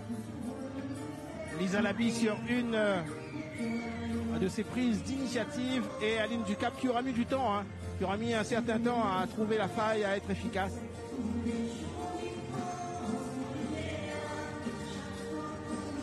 Côté tamponné, on vient de voir eh bien, ce tir à l'arrache de la capitaine Séverine Dijoux. Un des nombreux arrêts de Loane Certa, la gardienne. Et puis ce tir en appui de Leila Lejeune, directement pleine lucarne. Et puis la meilleure joueuse côté tamponné, Jennifer Mitra. 13-12 donc pour l'instant en faveur des Dionysiennes. Encore un tir pris par Séverine Dijoux. Et puis là, Mallory Bulin, voilà, qu'on a peu vu. Contrairement à d'habitude, on sait que c'est une des marqueuses patentées côté tamponné. Là, Mallory Bulin, un seul but inscrit en 30 minutes, c'est peu. Voilà, il faut que les tamponnaises retrouvent encore une fois du peps et mordent un peu plus dans cette finale. Bah, c'est peu pour Mallory, mais le jeu ne le permet pas, parce qu'elles ne font pas de montée de balle contre-attaque. Donc elle, c'est quelqu'un qui finit en fin de montée de balle. S'il n'y en a pas, elle ne peut pas tirer. Donc là, enfin en tout cas, on peut moins tirer. Donc là, le tampon a intérêt à retrouver son rythme et son jeu sur tout le terrain. Les Dionysiennes qui pour l'instant mènent. Quelles sont les consignes pour la deuxième mi-temps? On va le savoir de suite avec Fabrice Payette, l'entraîneur du HBF Saint-Denis, en compagnie de Patrick Raboudou. Oui, Fabrice Payette, à la mi-temps, 13-12, un but d'avance. Qu'est-ce qui s'est dit dans les vestiaires? Resserrer la défense encore une fois. Comme j'ai dit, c'est mon ADN. Si on défend bien, on va être super bien en attaque. Il va falloir garder cet avantage en but. On verra où ça nous mène. Là où il faudra vraiment faire attention, ce sera où? Comment? J'ai pas compris. Là où il faudra vraiment faire attention. C'est du côté gauche. Mélissa Agathe, elle est performante ce soir, il va falloir l'arrêter un petit coup. Donc maintenant, à nous mettre l'ingrédient qu'il faut pour essayer d'arriver au bout. Et vous avez les moyens là de tenir? Oui, on a le moyen de tenir. On n'est pas fatigué, on a encore du temps. Donc il reste 30 minutes à se battre pour cette coupe qu'il faut gagner absolument. Merci Fabrice Payette, je vous laisse rejoindre vos joueuses. Alors Fabrice Payette qui dit qu'il va falloir qu'il faut contrer Mélissa Agathe qui n'a pas été très prolifique sur cette première mi-temps. On rappelle 2 seuls buts de Mélissa Agathe qui justement à notre niveau on l'a pensé beaucoup plus efficace et qui pour l'instant ne fait pas une très grande finale. Hein. Ouais, je pense qu'il craint qu'elle se mette un petit peu plus en évidence là, parce que jusqu'à maintenant elle a joué pour les autres, elle a fait pas mal de décalage notamment sur le côté gauche avec Jennifer Mitra en renversant, donc peut-être qu'il pense que c'est ça qu'il faut arrêter, cette relation de gauche de droite vers la gauche, peut-être, mais pardon, allez-y. Pour l'instant Mélissa, on attend de voir. Pourquoi ça ne marche pas comme il faudrait côté tamponné? On espère avoir la réponse avec Florence Baesselbeck qui est à vos côtés, mon cher Patrick. Oui, exactement. Un petit but de retard à la mi-temps. Ça s'explique comment? Le fait que la tamponnaise, normalement, est favorite. Et là, pour l'instant, vous courez derrière le score. Écoutez, le match n'est pas encore terminé, déjà. On a eu des pertes de balles. On a donné un peu des ballons facilement. Et en attaque, on a été un peu trop précipité. Donc... ce qui peut expliquer pourquoi on est en difficulté là pour l'instant. Donc il y a encore une mi-temps et on va rectifier ça. Vous allez pouvoir rectifier le tir d'ailleurs. Ah bah j'espère. Quand même, ouais. Merci. Et c'est reparti dans cette finale avec le coup d'envoi de la deuxième mi-temps. On espère rectifier le tir. Selon les dires de Florence Baïselbeg, l'entraîneur de la Tamponaise. Allez, on va voir si les dires, les souhaits vont être suivis des faits avec un premier tir superbe de Mélissa Agathe. Ça y est, une attaque construite et qui se termine comme il faut pour le tampon. Alors, est-ce qu'on va être capable de garder ce niveau de jeu? Elles ont posé le pivot entre 3 et 3. Enfin, 3 et 3, ce sont les numéros de défense. Hein. On n'a pas de poste défensif. C'est les deux défenseurs centraux sont appelés les numéros 3. Les deux défenseurs sur les côtés, les numéros 2. Et ceux qui sont le plus près des ailes, numéro 1. Donc, la consigne pour le tampon, c'était vraiment de jouer secteur central et donc d'y mettre le pivot. Et dans la foulée, un tir de Lisa Labi détourné par Lohan Serta. Mélissa Agathe une deuxième fois et cette fois-ci, arrêt de Sandrine Mardaille. Et on est revenu à une égalité. Hein. Attention, il faut revenir au direct avec... Voilà, ça va un peu plus vite côté dionysien. Ils ont tenté une contre-attaque là qui a été vite avortée. Je suis un peu étonné par le tir de Mélissa à chaque fois à mi-hauteur, parce que c'est pas un tir à mi-hauteur à peu de chances d'aboutir de loin comme ça. Et de la main gauche, Tania Nice de la main gauche. Elle a l'habitude de ça, elle aime bien ça aussi, Tania. Voilà, bien alertée par Lisa Labi. Et hop, un petit coup de bras gauche qui fait mouche. Et le HBF Saint-Denis qui reprend l'avantage au score après ce but de Tania Nice. Alors les Tamponaises vont-elles refaire ce qui a marché? Eh ben non. Elles ont changé. Et là c'est un coup de canon de son bras gauche. Brunella Taoshi. Boum, ça va aussi pleine lucarne là. Toujours en appui, hein, rarement en extension, Brunella Taoshi. C'est un combat. Alors c'est un combat en sélection de la Réunion. Pourquoi? Comment l'expliquer? Comment l'expliquer? Parce qu'elle est déjà très puissante avec son bras sans trop courir, sans appuyer sur les jambes. Imaginez une fille avec des jambes qui puissent encore pousser un peu plus loin pour aller tirer, mais c'est pas 4 ou 5 buts qu'elle met par match, elle en met 12. Ouais. Donc voilà, donc c'est un état d'esprit à changer, jouer en courant, sauter. C'est vraiment ce que moi j'attends de Brunella. Et elle le sait, elle le sait. Et un bras terrible, très puissant. J'ai rarement vu un bras avec un poignet comme ça. Le problème, c'est qu'elle n'utilise pas du tout ses jambes. Nouvelle prise en strict sur Mélissa Agathe qui va quand même. C'est sifflé. Mélissa aurait-elle décidé de commencer à jouer? Prendre un peu le match à son compte. Je pense que c'est ce qu'on lui a demandé également. Après une prestation plutôt moyenne en première mi-temps, il faut l'avouer. Demi-tour 31, demi-tour là sur Lisa Labi de Brunella Taoshi. Et elle provoque l'exclusion de Lisa Labi. Un ceinturage un peu à la... C'est bien joué de la part de Brunella, mais elle aurait gagné à pouvoir lâcher la balle pour Mallory dans une situation pareille. Le défenseur numéro 1 étant venu fermer l'espace. Bon, elle gagne un 2 minutes, certes, mais vont-elles appliquer les principes? Il n'y est pas allé cette fois-ci, Jennifer. Elle a vu que c'était trop fermé. Et c'est Mélissa Agathe encore qui doit y aller. À l'évidence, elle a décidé de prendre le match à son compte. Elle s'est bien arrachée là pour croiser son tir dans la foulée. Un petit temps de retard au niveau de la défense tunisienne. Et ça, il y a des rares joueurs qui arrivent à poser son ballon au sol, là, dans le tir. Elle n'a pas fait beaucoup ça au premier mi-temps. Bon, là, ça change, on verra. La défense a l'air plus agressive, là, côté tampon. Plus montée. Elle a glissé, elle a perdu ses appuis, là, André Massolo. Et offre un ballon pour prendre l'avance de Mallory. Et c'est penalty. Encore un 2 minutes. On en a combien de 2 minutes là? Ça fait 2 d'affilée là côté. On en a beaucoup là au total. Côté Saint-Denis, ça fait 2 d'affilée là côté Saint-Denis. Il y avait eu Lisa Labi juste avant et là. Elles sont à 4 il me semble. Et là c'est Ali du Cap là qui va à la faute carrément. Saint-Denis est à 4 sur le terrain. Le G de 7 mètres pour un face-à-face entre Brunella Taoshi au tir et Sandrine Mardagne. Il a touché le ballon, mais n'a pas empêché de finir sa course au fond du filet.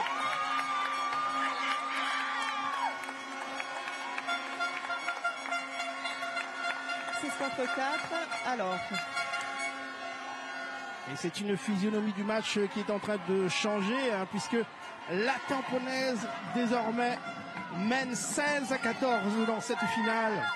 Alors qu'on le rappelle, hein, elles étaient menées, les championnes en titre d'un but à la mi-temps. Mais il a le jeune 9 mètres, c'est hors cadre. C'est compliqué. En plus, Leïla se trouve du côté gauche. Alors est-ce qu'elle sort en défense toujours? Il semble que oui. Donc ça crée une certaine difficulté pour le changement attaque-défense. Là, elle a traversé tout le terrain. C'est moins favorable. Il a certainement profité encore de la situation de supériorité numérique avec le 3e but d'affilée de Mélissa Agathe dans ce début de seconde mi-temps. L'ancienne joueuse de Fleury, de Nice, est en train de prendre ce match à son compte. Temps mort normal. Et temps mort demandé par les Dionysiens, par Fabrice Payet, l'entraîneur du HBF Saint-Denis. En tout cas, début de seconde mi-temps complètement favorable aux Tamponaises. On écoute Fabrice Payet. On fait plus de fautes. On est à la rue à chaque fois. D'accord, on va prendre un fric. Mélissa, c'est pas elle qui va faire le jeu, les filles. Hein, d'accord, on va prendre un fric. Elle va garder, elle va pas avoir de ballon. Il y a un pivot qui va sortir pour débloquer. Elle n'a pas de ballon, regarde bien. Là, on prend le temps. Tania laisse rentrer. On a encore le temps pour garder le ballon. On joue jusqu'au bout. Jusqu'à le bras levé. D'accord? Allez, go! On s'était étonné, ma chère Cathy Lafosse, des propos de Fabrice Payet à la mi-temps concernant Mélissa Agathe. Il avait peut-être senti le réveil de Mélissa Agathe en seconde mi-temps. Ben, surtout que je trouve que Saint-Denis est fébrile en défense. Elles font des fautes un peu évitables. Hein. Donc, ça va leur poser problème si elles continuent à jouer en sous-nombre. Alors là, il met Leïla à droite pour favoriser, à mon avis, un changement attaque-défense, ce qui est une bonne idée, mais elle sera moins à l'aise. Mais bon, Lisa Labi est capable aussi de jouer à gauche. Comme ça, il y a moins de perte de temps pour l'entrée du défenseur à la place de Leïla. Oui, car elles vont attaquer les Dionysiennes à 5 contre 6. Hein. Tampon est beaucoup plus mobile, je trouve, en défense. Là. Amel Thomas, c'est bien fait, c'est bien allé. Ah, bien, dommage. La relation n'était pas très bonne avec le pivot. La relance. Attention. Jennifer Mitra, attention au contact trop rugueux. Et c'est Mallory Bulin qui va aller au but. Je ne comprends pas ce type de passe. Je ne comprends pas. On lance la balle et on espère que quelqu'un attrape devant.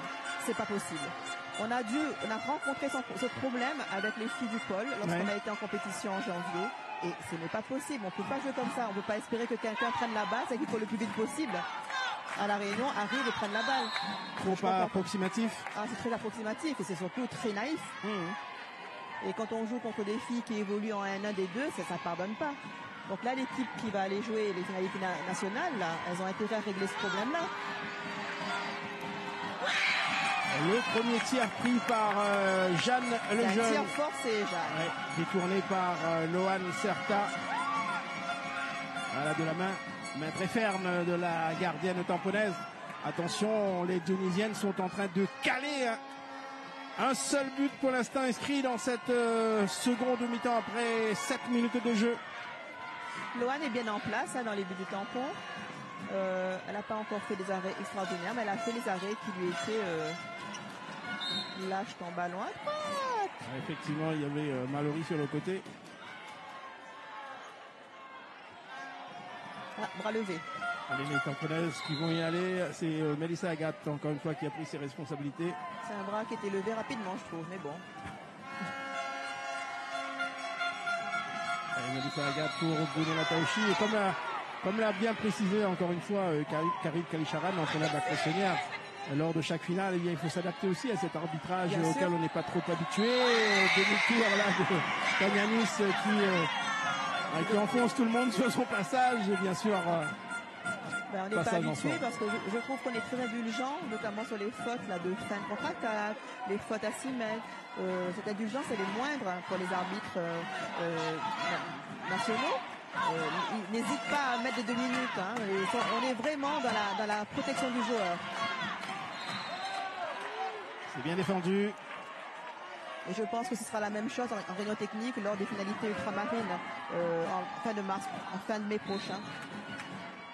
Il n'y a plus du tout d'indulgence pour ce type de faute. Des poussettes en hauteur, c'est directement 2 minutes. Oh, bien joué. Finement bien trouvé. Mélissa Agathe a trouvé Séverine Dijoux au poste de pivot. Et regardez, le score commence à s'aggraver, à grandir au profit des Tamponaises, avec le 19e but de la capitaine Séverine Dijoux et déjà 5 buts de retard. Saint-Denis a intérêt à mettre du rythme là. Il faut qu'elle recolle, il faut recoller vite maintenant. Mine de rien, Mallory, elle arrive à canaliser Aline. Allez, Lisa Labi qui essaie de relancer son équipe. Un tir en appui. Aplati là, Loane.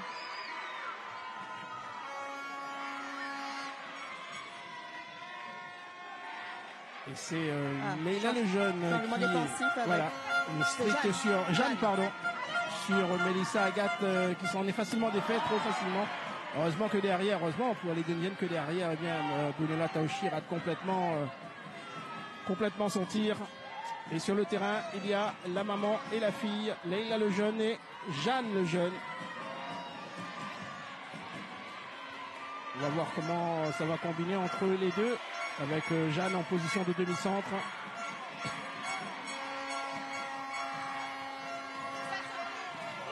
Elisa Labi qui a encore un peu forcé le tir là. Elles arrêtent de jouer ensemble, là, c'est dommage. Elles avaient trouvé des solutions pendant mi-temps avec des relations à 2 ou à 3. Et là, c'est sur 2 passes au tir. Donc, elles perdent la balle alors qu'elles pourraient faire beaucoup mieux.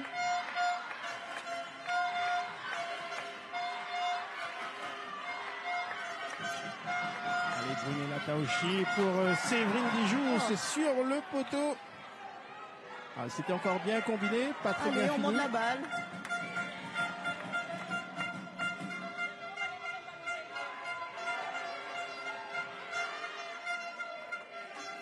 Saint-Denis joue comme si elle menait au score, je trouve.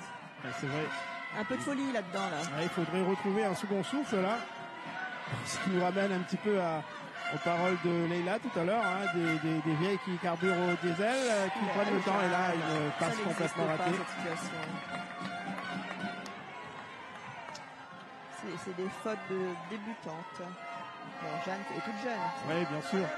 Mais le jeu qui s'étiole complètement là, pour l'instant côté dionysien.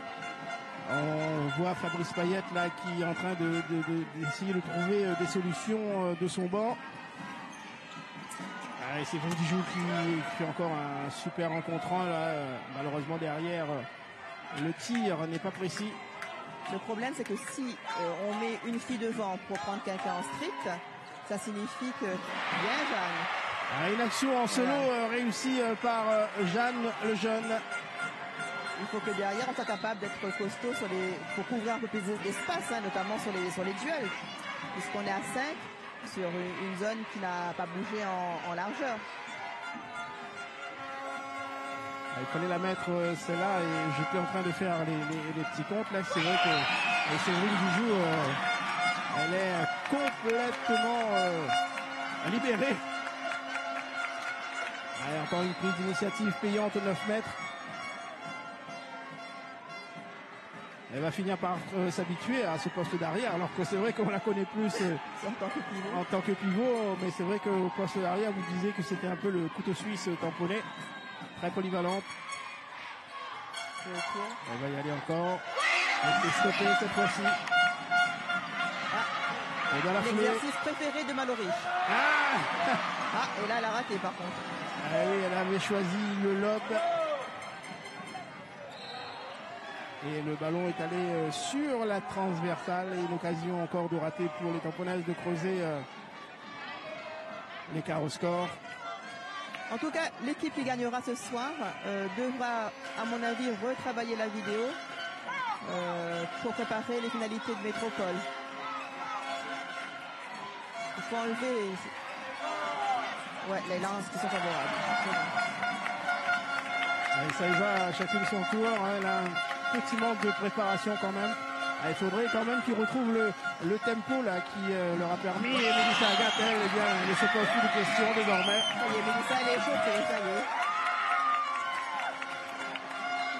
Elle en est à 6 buts pour l'instant. Meilleure buteuse à égalité avec Leila Lejeune. J'ai envie de dire que ce sont les deux joueuses pour l'instant les plus expérimentées sur le terrain qui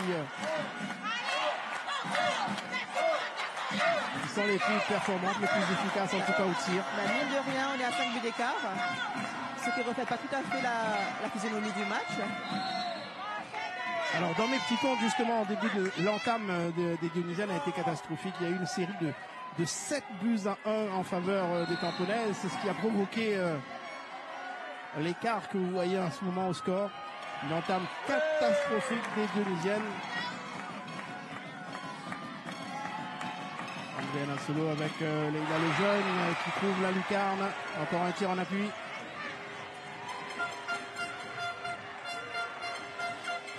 Le tir en appui est une arme fabuleuse. Et surtout, elle arrive parfaitement à placer ses tirs. Je trouve qu'en fille, on l'utilise plus souvent qu'en garçon. En garçon, c'est moindre. Mais c'est vraiment, lorsque les appuis sont placés, le bras est haut, ça peut être que difficile pour la gardienne. Donne ton ballon, elle n'enchaîne pas. Alors que vous voyez... Elle a mobilisé 3 filles, elle n'arrive pas à enchaîner sur Mallory qui attend la balle derrière. Et Brunella Taoshi. Elle a posé le ballon. Elle a posé le ballon dans les buts de Lorienda. Lorienda Livavaté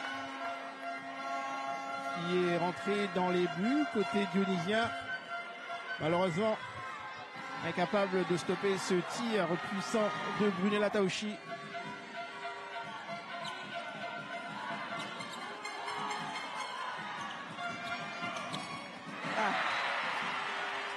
Beau tir d'Aline. Aline Ducap qui retrouve un peu d'efficacité. Hein. Elle aussi, pas trop à son avantage dans cette finale. Et Dieu sait que de l'expérience, elle en a plein. Aline Ducap. Après, je pense que la consigne a été de la prendre très haut, hein, quand on voit comment Mallory défend sur elle. Voilà. On a cherché le pivot, mais la passe de Séverine pour Nani Kaoudin n'est pas arrivée. Allez, Saint-Denis, la balle pour revenir à 3. Très difficile. Complètement raté de la part de la jeune Thomas. Très difficile. Bon, après, c'est difficile pour elle. Hein. Bon, toujours comme je le disais, droitière à droite, c'est pas simple. Hein. Pas de gauchère à Saint-Denis, c'est un manque hein, dans un effectif.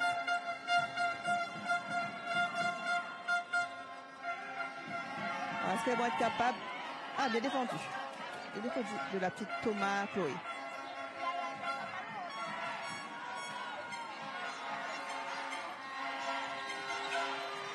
Les Tamponnaises là qui Nani Kaoudin qui a voulu forcer un peu les choses. C'est bien défendu.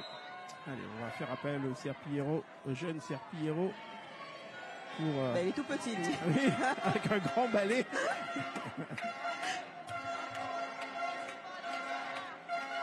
Ah ben, elle n'avait pas trop le choix. Un petit problème de temps d'engagement de Brunella.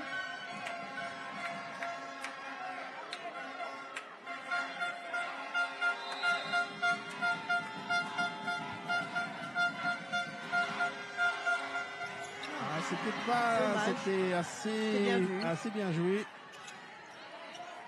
Taoshi, décalage pour Jennifer Mitra et l'arrêt de Livavaté.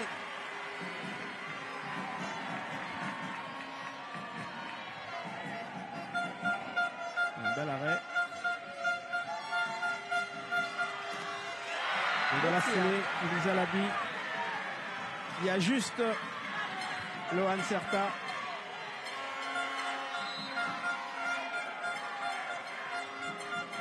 Pas besoin d'aller de si près. C'est bien là ce qu'elle fait, Lisa Labi. Et le HBF Saint-Denis qui revient à 3 buts. Après avoir été mené jusqu'à de 5 buts au début de cette seconde mi-temps. Séverine Dijou qui continue sur son poste d'arrière. Décalage parfait pour Nanika Oudin, sa pivot. Relation à 2, normal. Gagne position du pivot. Tourne autour de l'arrière et hop, passe au pivot. Ça, c'est la base. C'est la base de l'attaque en handball. Enfin, en tout cas en France, C'est une des marques de fabrique du handball français. De poser son pivot et de jouer autour. Et il y a le jeune qui cherche un partenaire là. Alors, à nos côtés, il y a des supporters. À nos côtés des supporters.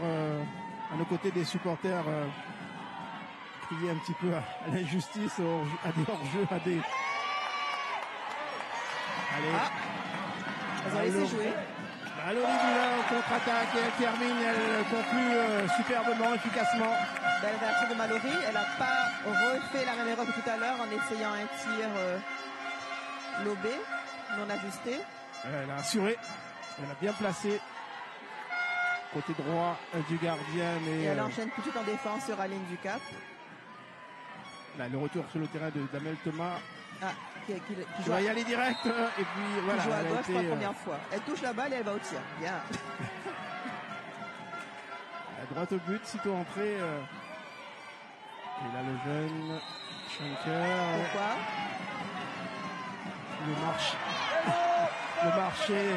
le marché ne paraissait pas évident sur les jeunes. Il y a un Schenker.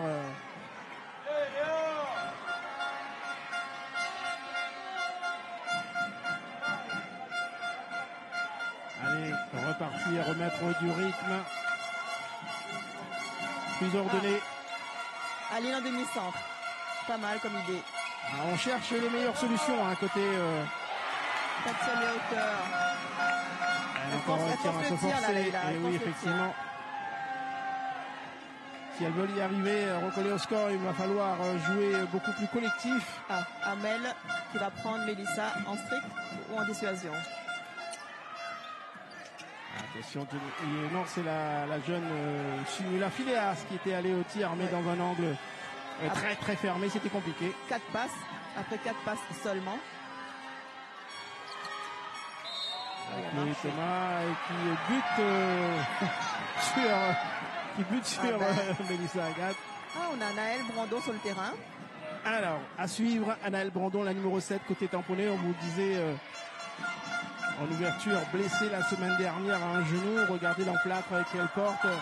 Alors, est-ce que ça va tenir? Et encore une mauvaise passe, Mélissa Agathe qui va aller en contre-attaque. Qui réussit une sorte de petite roucoulette. On attendait ce grain de folie, on attendait. Mélissa l'a apporté. Et hop, la petite roucoulette sur laquelle... On peut admirer le geste technique, qui n'est pas si simple à effectuer. Non, absolument pas, effectivement. Donc... on peut même se tourner le poignet, si on n'arrive pas à le faire. On tourne le poignet, on tourne le ballon, et on essaie de tourner la tête du gardien. Alors, on va écouter ce qui se dit côté HPF. Oh, c'est pas fini les filles, on change là, d'accord? On va jouer à 2 pivots. On va jouer en 2 pivots, d'accord? On fait l'Iago, ça reste à l'intérieur. Et après on travaille le jeu à le tour. Ok? Tout simplement. Ok? Laïla, passe un coup. Tania, mets-toi du côté central. Aline, mets-toi à gauche. Et Lisa à droite. D'accord? Amel à gauche. Chloé. Iago, et tu restes à l'intérieur. Ok? Allez, Julie, allez. Allez, on tente toutes sortes d'options côté HPM Saint-Denis, car à moins de 10 minutes de la fin, maintenant, il s'agit de revenir à hauteur des Tamponnaises, car l'écart est quand même assez conséquent au score. Il y a 6 buts d'avance pour les Tamponnaises. Les Dionysiennes doivent faire un... Fabrice Payet a pris un carton jaune, il me semble. J'ai pas compris. Je pense que pour un petit retard peut-être, retard sur le retour sur le parquet. Il a pris un carton jaune. Il est en train de s'expliquer avec les gens du... intransigeante en tout cas, ces arbitres. Allez, le HPF de Saint-Denis qui va essayer de revenir à hauteur de leurs adversaires si elle veut encore conserver une chance de remporter cette finale 2023. Tania Nice. Ligne qui va aller au tir et c'est encore détourné par une superbe Loane Certa qui fait les arrêts décisifs là pour déjà conforter l'avance des siennes.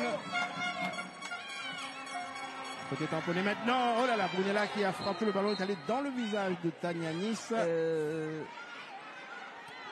Elle était en plus, on va certainement revoir tout cela au ralenti. Elle était en complètement en déséquilibre. Brunella Taoshi, le ballon est parti des mains à...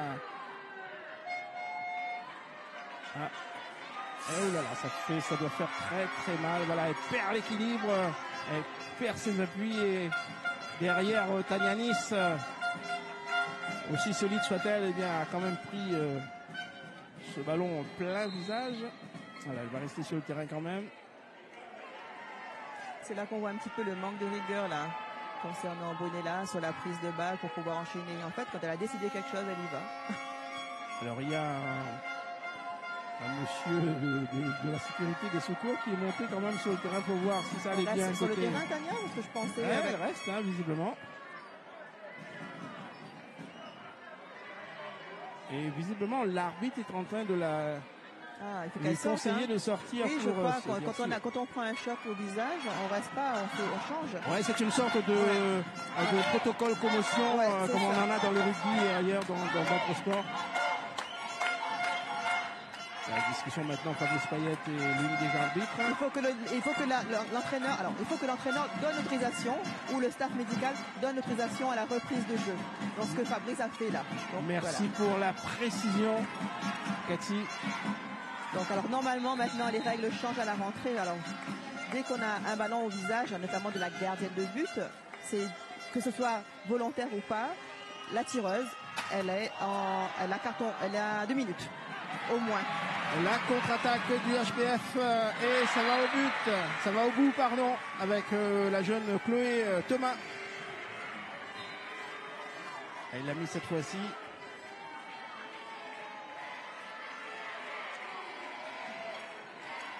Mais il y a encore 5 buts d'écart à la marque en faveur des Tamponaises. Mélissa, décalage pour Jenny Fermitra qui ne finit pas. Mais les Tamponaises récupèrent le ballon. Séverine Dijou prise à 2 sur elle.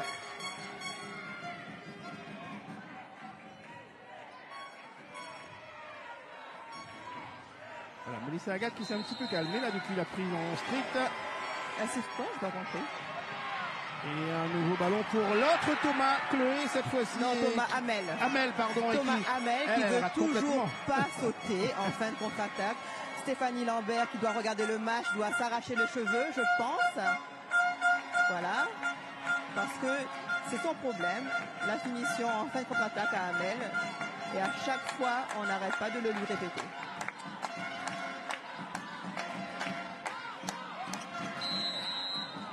Mélissa Agathe avait bien trouvé Nani Kaoudin au poste de pivot. Un petit peu tôt l'arbitre. Oui, effectivement. Un petit peu tôt, mais bon. Un ballon qui arrive jusqu'à Mallory, l'arrêt de Sandrine Mardaille. Je me demande si c'est pas le premier ballon qui arrive jusqu'à Mallory. C'est vrai qu'elle a été un peu sevrée de ballon, hein, et quand on sait son degré habituel d'efficacité, Mallory Bulin.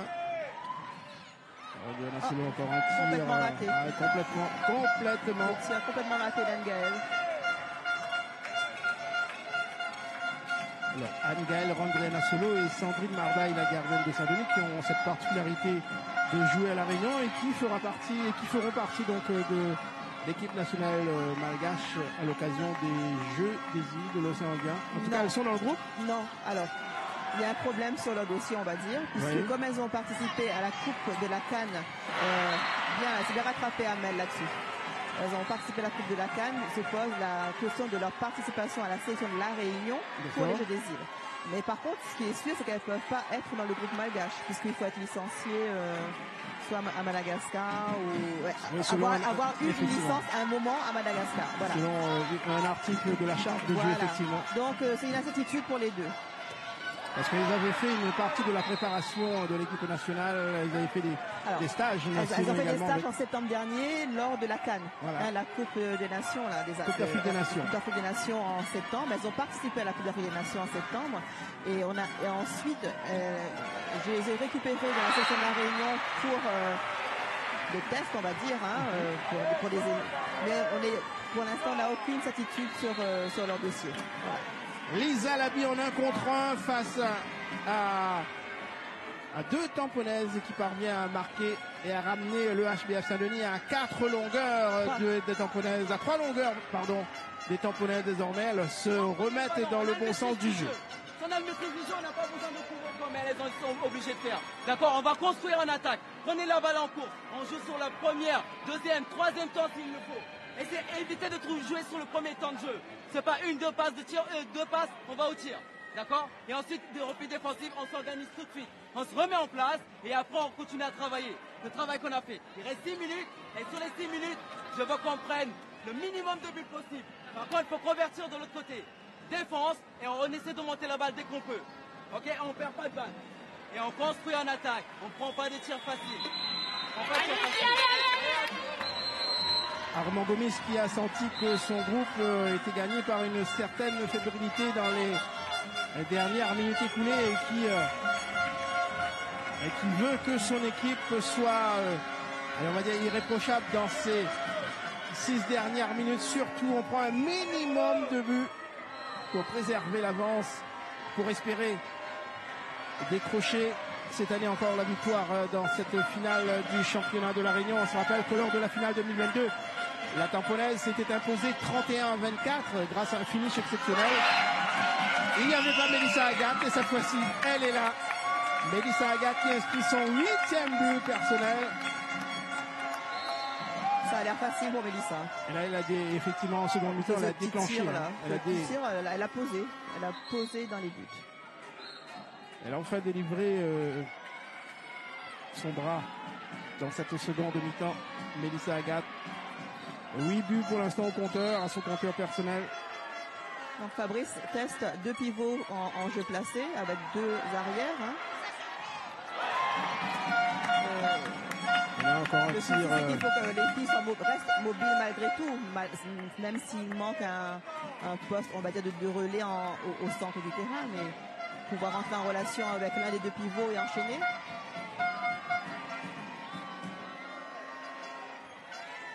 Effectivement, on a senti que le jeu des Dionysiens avait perdu de sa superbe, perdu du rythme, perdu de justesse, ce qui explique que les Dionysiennes, pour l'instant, sont en retard dans les dernières minutes de cette finale. Encore une fois, un échec. Attention. Yolanda Taoshi qui a chuté sur la jeune Thomas. Voilà, encore une bonne défense de Léana Nikaoda. Voilà, il a levé les bras, suffisant pour freiner la course du ballon. Heureusement que Sandrine Mardaille fait des arrêts pour permettre à Saint-Denis de rester quand même dans le jeu là, parce que ça manque un petit peu de réussite. Alors on repasse à un pivot dedans. Les 4 dernières minutes, si les Dionysiennes veulent revenir, c'est en ce moment, c'est là qu'il faut accélérer les choses. Mais c'est toujours compliqué, hein, une petite bonne défense. Le temps d'engagement, elle est déjà dans la défense, elle prend pas la balle en courant, c'est difficile là pour Anne-Gaëlle. Elles perdent le ballon, les Dionysiennes. Là ça devient compliqué, là 4 buts d'écart, 26 minutes et 30 secondes. Une balle de 5 buts d'avance. Ça va être difficile là pour Saint-Denis. Il faut vraiment qu'elle change.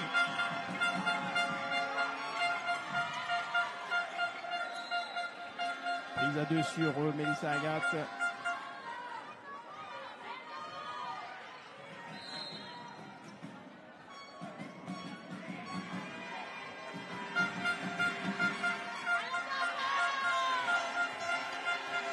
Taoshi pour Nani Kaoudin, sa pivot qui parvient à récupérer le ballon. Oh là là. Allez Mallory Bulin qui va sur son aile, arrête de Sandrine Mardaille. Les Tamponaises vont quand même garder la possession du ballon. Sandrine a récupéré sur la touche, elle est revenue et c'est pas mal là.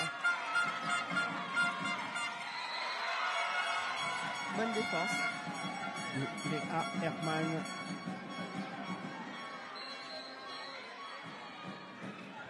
Elle va encore faire appel au Serpillero. Et c'est hier, quelques joueurs de la finale masculine se plaignaient justement, ça hachait pas mal le jeu, les arrêts un peu intempestifs. Mais bon, voilà, en même temps, il faut préserver la santé des... On n'a pas trop le choix sur le parquet, je pense. Hein. Ça glisse beaucoup, une simple goutte de sueur ou d'eau eh bien, peut faire déraper, faire chuter joueurs et joueuses. Donc on ne prend pas de risque, même si effectivement l'intervention répétée des Serpillero peut hacher un peu le jeu, le rythme aussi.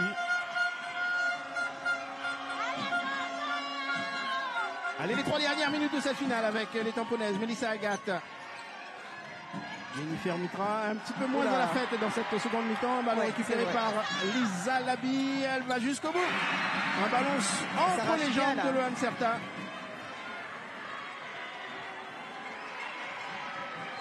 Elle aussi, elle est très puissante comme joueuse, Lisa Labi. Et malgré pas mal de déchets dans ce qu'on a pu voir, c'est bien la difficulté. Elle en est quand même à 5 buts inscrits, Lisa Labi, dans cette finale. Au décalage, non, elle préfère y aller. C'est peut-être un peu égoïste, mais ça fait but pour Pounia Taouchi.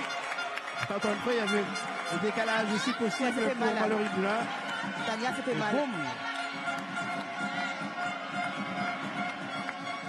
Allez, on va prendre des nouvelles de Tania Nice, la solide pivot de Saint-Denis qui est restée au sol sur cette action. Je crois qu'elle se fait mal au genou.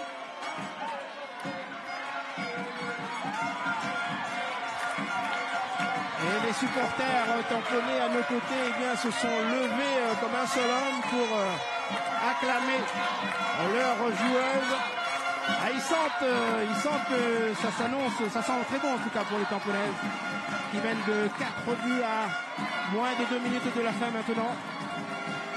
On rappelle que lors de la finale 2022, la Tamponaise s'était imposée, je le disais, 31-24, alors que les deux équipes étaient à égalité à la mi-temps, 14-14. Ça se ressemble. Ouais, c'est un peu on est en train de vivre un peu la même finale, en tout cas dans la physionomie. C'est en défendant sur Nani Kaoudana qu'elle se blesse, Tania Nice.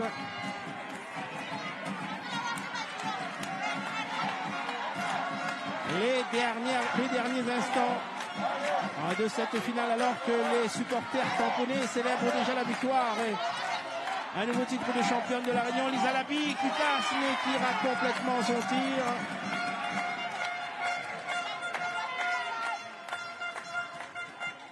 Doucement mais tranquillement, doucement mais sûrement même, les Tamponaises eh bien, vont décrocher un deuxième titre, un deuxième sacre d'affilée.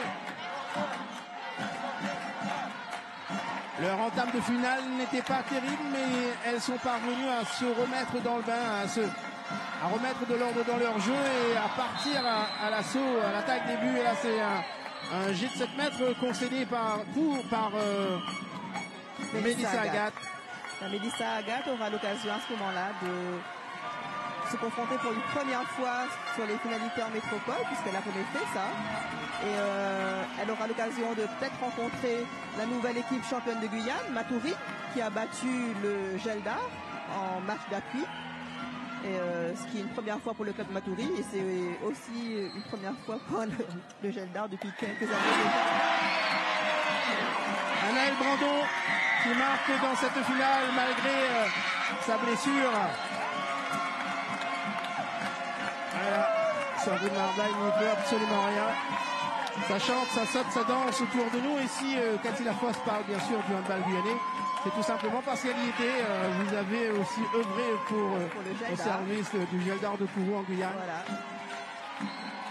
Et donc, au sein du groupe de Matoury se trouvent 3 anciennes joueuses du Geldar que j'ai coachées et qui ont mené cette équipe au titre de Guyane pour la première fois de son histoire. Et cette semaine se jouent aussi les playoffs en Guadeloupe. Donc, peut-être l'intrépide encore une fois. Lisa Labi qui finit mieux, en tout cas c'est son deuxième but d'affilée, troisième même. Attention, la fin du match. Les Tamponnaises restent championnes de la Réunion. Victoire 28-25. Deuxième sacre d'affilée pour les filles du tampon, pour les filles de Florence Baisel et d'Armand Gomis. Voilà une joie qui fait plaisir à voir côté tamponnais. Ça n'a pas été simple. Ça n'a pas été simple. Une première mi-temps pas terrible, pas très bien menée. Et puis le réveil, j'ai envie de dire, Cathy Lafosse en seconde mi-temps de ces tamponnaises-là. Il y a eu Maldon à un moment donné. Excusez-moi Cathy, je vous coupe car on va voir la première réaction d'après-match avec l'entraîneur de la tamponnaise, Florence Baissel. À vos côtés, Patrick. Oui, exactement. Bien forcément, la joie de décrocher à nouveau ce titre. Oui, effectivement, très très ravi. Bravo aussi à l'équipe de Saint-Denis. La deuxième mi-temps a été un autre match. Donc voilà, il a fallu un temps de chauffe. Là maintenant, je ne sais plus combien de titres le tampon est, mais ça en fait quand même pas mal et j'en suis très très très heureuse. Donc les filles se sont vraiment mobilisées en seconde période. Ah bah de toute façon, il n'y avait que là. C'était le moment ou jamais, quoi. Il fallait vraiment changer la donne. Nos arrières n'ont pas joué vraiment en première mi-temps, donc et la défense, on n'était pas présente. Je pense qu'on a vu la différence. Vraiment la joie là. Oui. Bah là, je suis encore, voilà, on verra après. Là, j'ai même pas encore été félicité les joueuses, donc voilà, très contente. Merci et bravo. Merci à vous. Voilà, et pour répondre à la question, à l'interrogation de Florence Baissel, c'est le 9e titre glané par la tamponnaise. Une nouvelle réaction, la gauchère Brunella Taoshi avec vous, Patrick. Oui, Brunella, forcément le sourire avec ce nouveau titre. Oh, c'est encore une de plus, on est très fiers de nous. On n'a pas lâché tout au long de la saison. Et franchement, c'est une belle équipe. Et on est très fiers de nous. La joie sur le visage qui enlève la crispation qu'il y avait pendant la première période. C'est ça. La première période, tout le monde était frustré. Moi, Mélissa, toute l'équipe. Et on s'est dit, allez, les filles, on se lâche à la deuxième mi-temps. Et on s'est lâché. Et voilà. La victoire, elle est là. Très belle victoire. Très belle victoire, c'était dur. Saint-Denis nous a pas lâché, mais on a réussi et voilà, la victoire elle est pour nous, la coupe elle est pour nous et on ramène encore chez nous la coupe. Bravo Bruna. La coupe repart. Alors une Tunisienne peut-être. Alors encore une vainqueur. Ah oui, la gardienne. Oui. Bon, forcément heureuse. Oui, oui, très heureuse, très heureuse. C'était un peu compliqué au départ. Oui, au départ c'était un peu compliqué. En fait, avec la chaleur dans le gymnase, tout ça c'est un peu compliqué. Mais après on a tous ressaisi, c'est ça qui est bien. Ça fait la force du tampon aussi, c'est qu'on a un second souffle. Vous n'avez pas douté malgré que cette équipe du HBF était en train de vous balloter un peu? On n'a jamais douté. Jamais douté. Il ne faut jamais douter. Et c'est ça qui fait la force du tampon, comme je dis. On ne doute pas, on a confiance en nous, on a confiance en chacune de ces filles qui sont sur le terrain, sur le banc ou bien même dans les tribunes. Et on a un esprit collectif. Le tampon, c'est comme une famille. Donc on ne doutera jamais en fait de la force de chacune. Et maintenant, place à la fête. Ah oui, là, va ça péter là. Allez, on a envie aussi d'entendre des Dionysiennes, mon cher Patrick. On imagine de la déception, notamment du côté de Leïla Lejeune, la capitaine. Oui, Leïla, malgré la déception, il y a le sourire, malgré tout. Donc c'est vrai que finalement, il y avait la première mi-temps, vous étiez devant, puis à l'arrivée, il y a -5. Petite déception quand même. Le tampon reste dans la même intensité qu'elles ont vécu tout le long du championnat. Donc après, nous, on a tenté notre chance bonnement.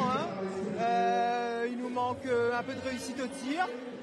Mais voilà, en début de match, je vais pas vous dire on va se prendre une raclée. Non, il faut jouer le tout pour le tout. On a été respectueux. On finit à 3 buts, même si à la fin... la physionomie du match est plus la même et qu'ils ont pu changer les joueuses. Mais sinon, je pense que les gens, ils ont apprécié. Les filles se sont bien battues. Ouais, on a un peu relâché en deuxième mi-temps, mais bon, on s'est bien battu. On a vécu une saison un peu compliquée physiquement. Après, voilà, bravo au tampon. Elles ont bien joué le coup. Et puis, je pense que Mélissa Agathe leur a beaucoup apporté. Elle a sorti le grand jeu à la fin, donc Bravo, c'est bien. Merci et bravo malgré tout. Cathy, pas plus déçu que ça, hein, Leïla. Il faut dire qu'elle en a vu d'autres. Hein. C'est ça. Leïla, elle doit compter plus de 10 titres, je pense. Donc voilà. Mais en tout cas, ce que je sais, c'est qu'elles vont certainement rencontrer une autre réunionnaise, les Tamponaises, aux finalités de National 2, puisque l'équipe de réserve, celle sur baie, se retrouvera en finalité avec Camille Plante. Camille Plante, l'ancienne gardienne de la Cressonnière. Nouvelle réaction avec l'entraîneur du HPL Saint-Denis, Fabrice Payette, à vos côtés. Il doit être triste, très triste. Johnny me dit que vous devez certainement être triste, très triste. C'est le cas? Oui, dessus, bah oui, quand on perd, on est déçu. Mais bon, ça reste un très bon match. Je félicite les joueuses. On était en difficulté pendant la poule des As. On s'est rattrapé sur un match. Donc je félicite les joueurs parce qu'on s'est mobilisés. Et cette finale, on passe à côté en deuxième mi-temps. Vous avez cru quand même? Comment? Vous avez cru malgré tout? Ah oui, on a cru en première mi-temps, on joue bien. Et en deuxième mi-temps, on a du mal à rentrer dans le match. En défense, on ne défend plus. On était obligé de prendre Mélissa Agathe, qui était la meilleure joueuse sur le terrain, en strict. Mais même derrière, on ne défend plus. On n'avait plus de jambes, je ne sais pas. On n'était pas dans le match en deuxième mi-temps. Pas grand-chose à reprocher quand malgré tout, joueuse? Bah non, pas du tout. Pas du tout. Donc, à retravailler peut-être l'année prochaine. Il y a encore la coupe. Donc, faut pas baisser les bras. Ça reste un très bon match. Je félicite le tampon. Et je remercie la ville de Saint-Denis qui a organisé tout ce festival avec nos partenaires. Un bus en place. Donc la ville a été bien pour nous. Et dommage, on ne ramène pas la coupe chez nous. Merci Fabrice. Johnny, on va peut-être prendre le capitaine. Poursuivez le temps qu'on installe tout le podium pour la remise de la coupe aux championnes. Séverine Dijoux qui, au poste d'arrière, a fait un malheur. Séverine Dijoux, qu'est-ce qu'on retient après ça? Que du bonheur? Ah oui, que du bonheur. On a montré une belle deuxième mi-temps. Un début de deuxième mi-temps à 10 000 à l'heure. On les a éloignés du score, on va dire. J'ai plus les mots. Mais franchement, c'était un beau match. Et je suis fière de mon équipe. La deuxième mi-temps, vous avez vraiment bougé dans toutes les lignes. Ah oui, c'était le mot d'ordre, de prendre les balles en course, de fournir une grosse défense et d'assurer les buts en attaque. Et à la différence de la première mi-temps, on a pris notre temps. Voilà, Séverine Dijoux, l'année dernière, vous étiez aux finalités. Vous avez fini en pleurs aux finalités. Vous avez dit vous allez revenir pour justement prendre votre revanche. C'était ça l'objectif? Alors d'abord, l'objectif, c'était de déjà gagner le championnat. Maintenant, effectivement, on a cœur en métropole de faire mieux que l'année dernière. Et c'est maintenant notre objectif nouveau. On vous laisse aller faire la fête avec vos joueurs. Merci Séverine Dijoux. Bravo à Sandrine Dijoux, la capitaine de la Tamponnaise. Bravo pour cette nouvelle couronne décrochée, couronne de championne de la Réunion. Elle reste les meilleures du handball féminin 974. Regardez, elles sont très heureuses, elles sont contentes. Fabrice Payette a loué la prestation de Mélissa Agathe en seconde mi-temps et c'est vrai qu'elle nous devait au moins ça après sa très moyenne première mi-temps. Cathy. C'est vrai, on attendait, elle nous a laissé notre fin sur la fin mi-temps. Bon, je connais Mélissa, je me dis quand même. Donc finalement, elle a bien réagi et pour le handball local, c'est très bien. Allez, maintenant, on va procéder. Après l'effort, le réconfort et surtout après l'effort, la récompense. Même les enfants sont montés sur le podium. On va donc procéder à la remise du trophée aux championnes tamponnaises. Julie Dorla est montée sur le podium avec sa petite et elle est là la coupe. Elle est là la coupe pour les championnes dans les mains de Madame Sitouze. La tamponnaise handball fille affichée en long, en large. Allez.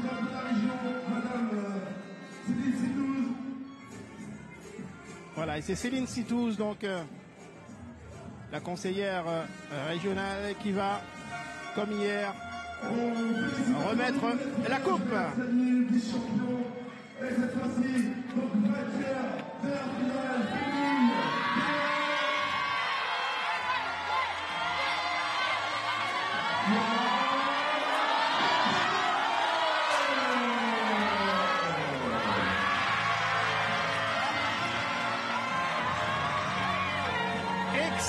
traditionnelle tamponnaise. Très très mal parti dans cette finale, mais qui ont su réagir dans la seconde mi-temps, retrouver une Mélissa Agathe pétillante et performante pour décrocher un nouveau titre de championne de la Réunion, le deuxième d'affilée. Prochaine étape pour nos championnes, comme pour les championnes de la Cressonnière, eh bien, les finalités ultramarines et nationales prévues, on vous le rappelle, du 29 mai au 4 juin à Créteil.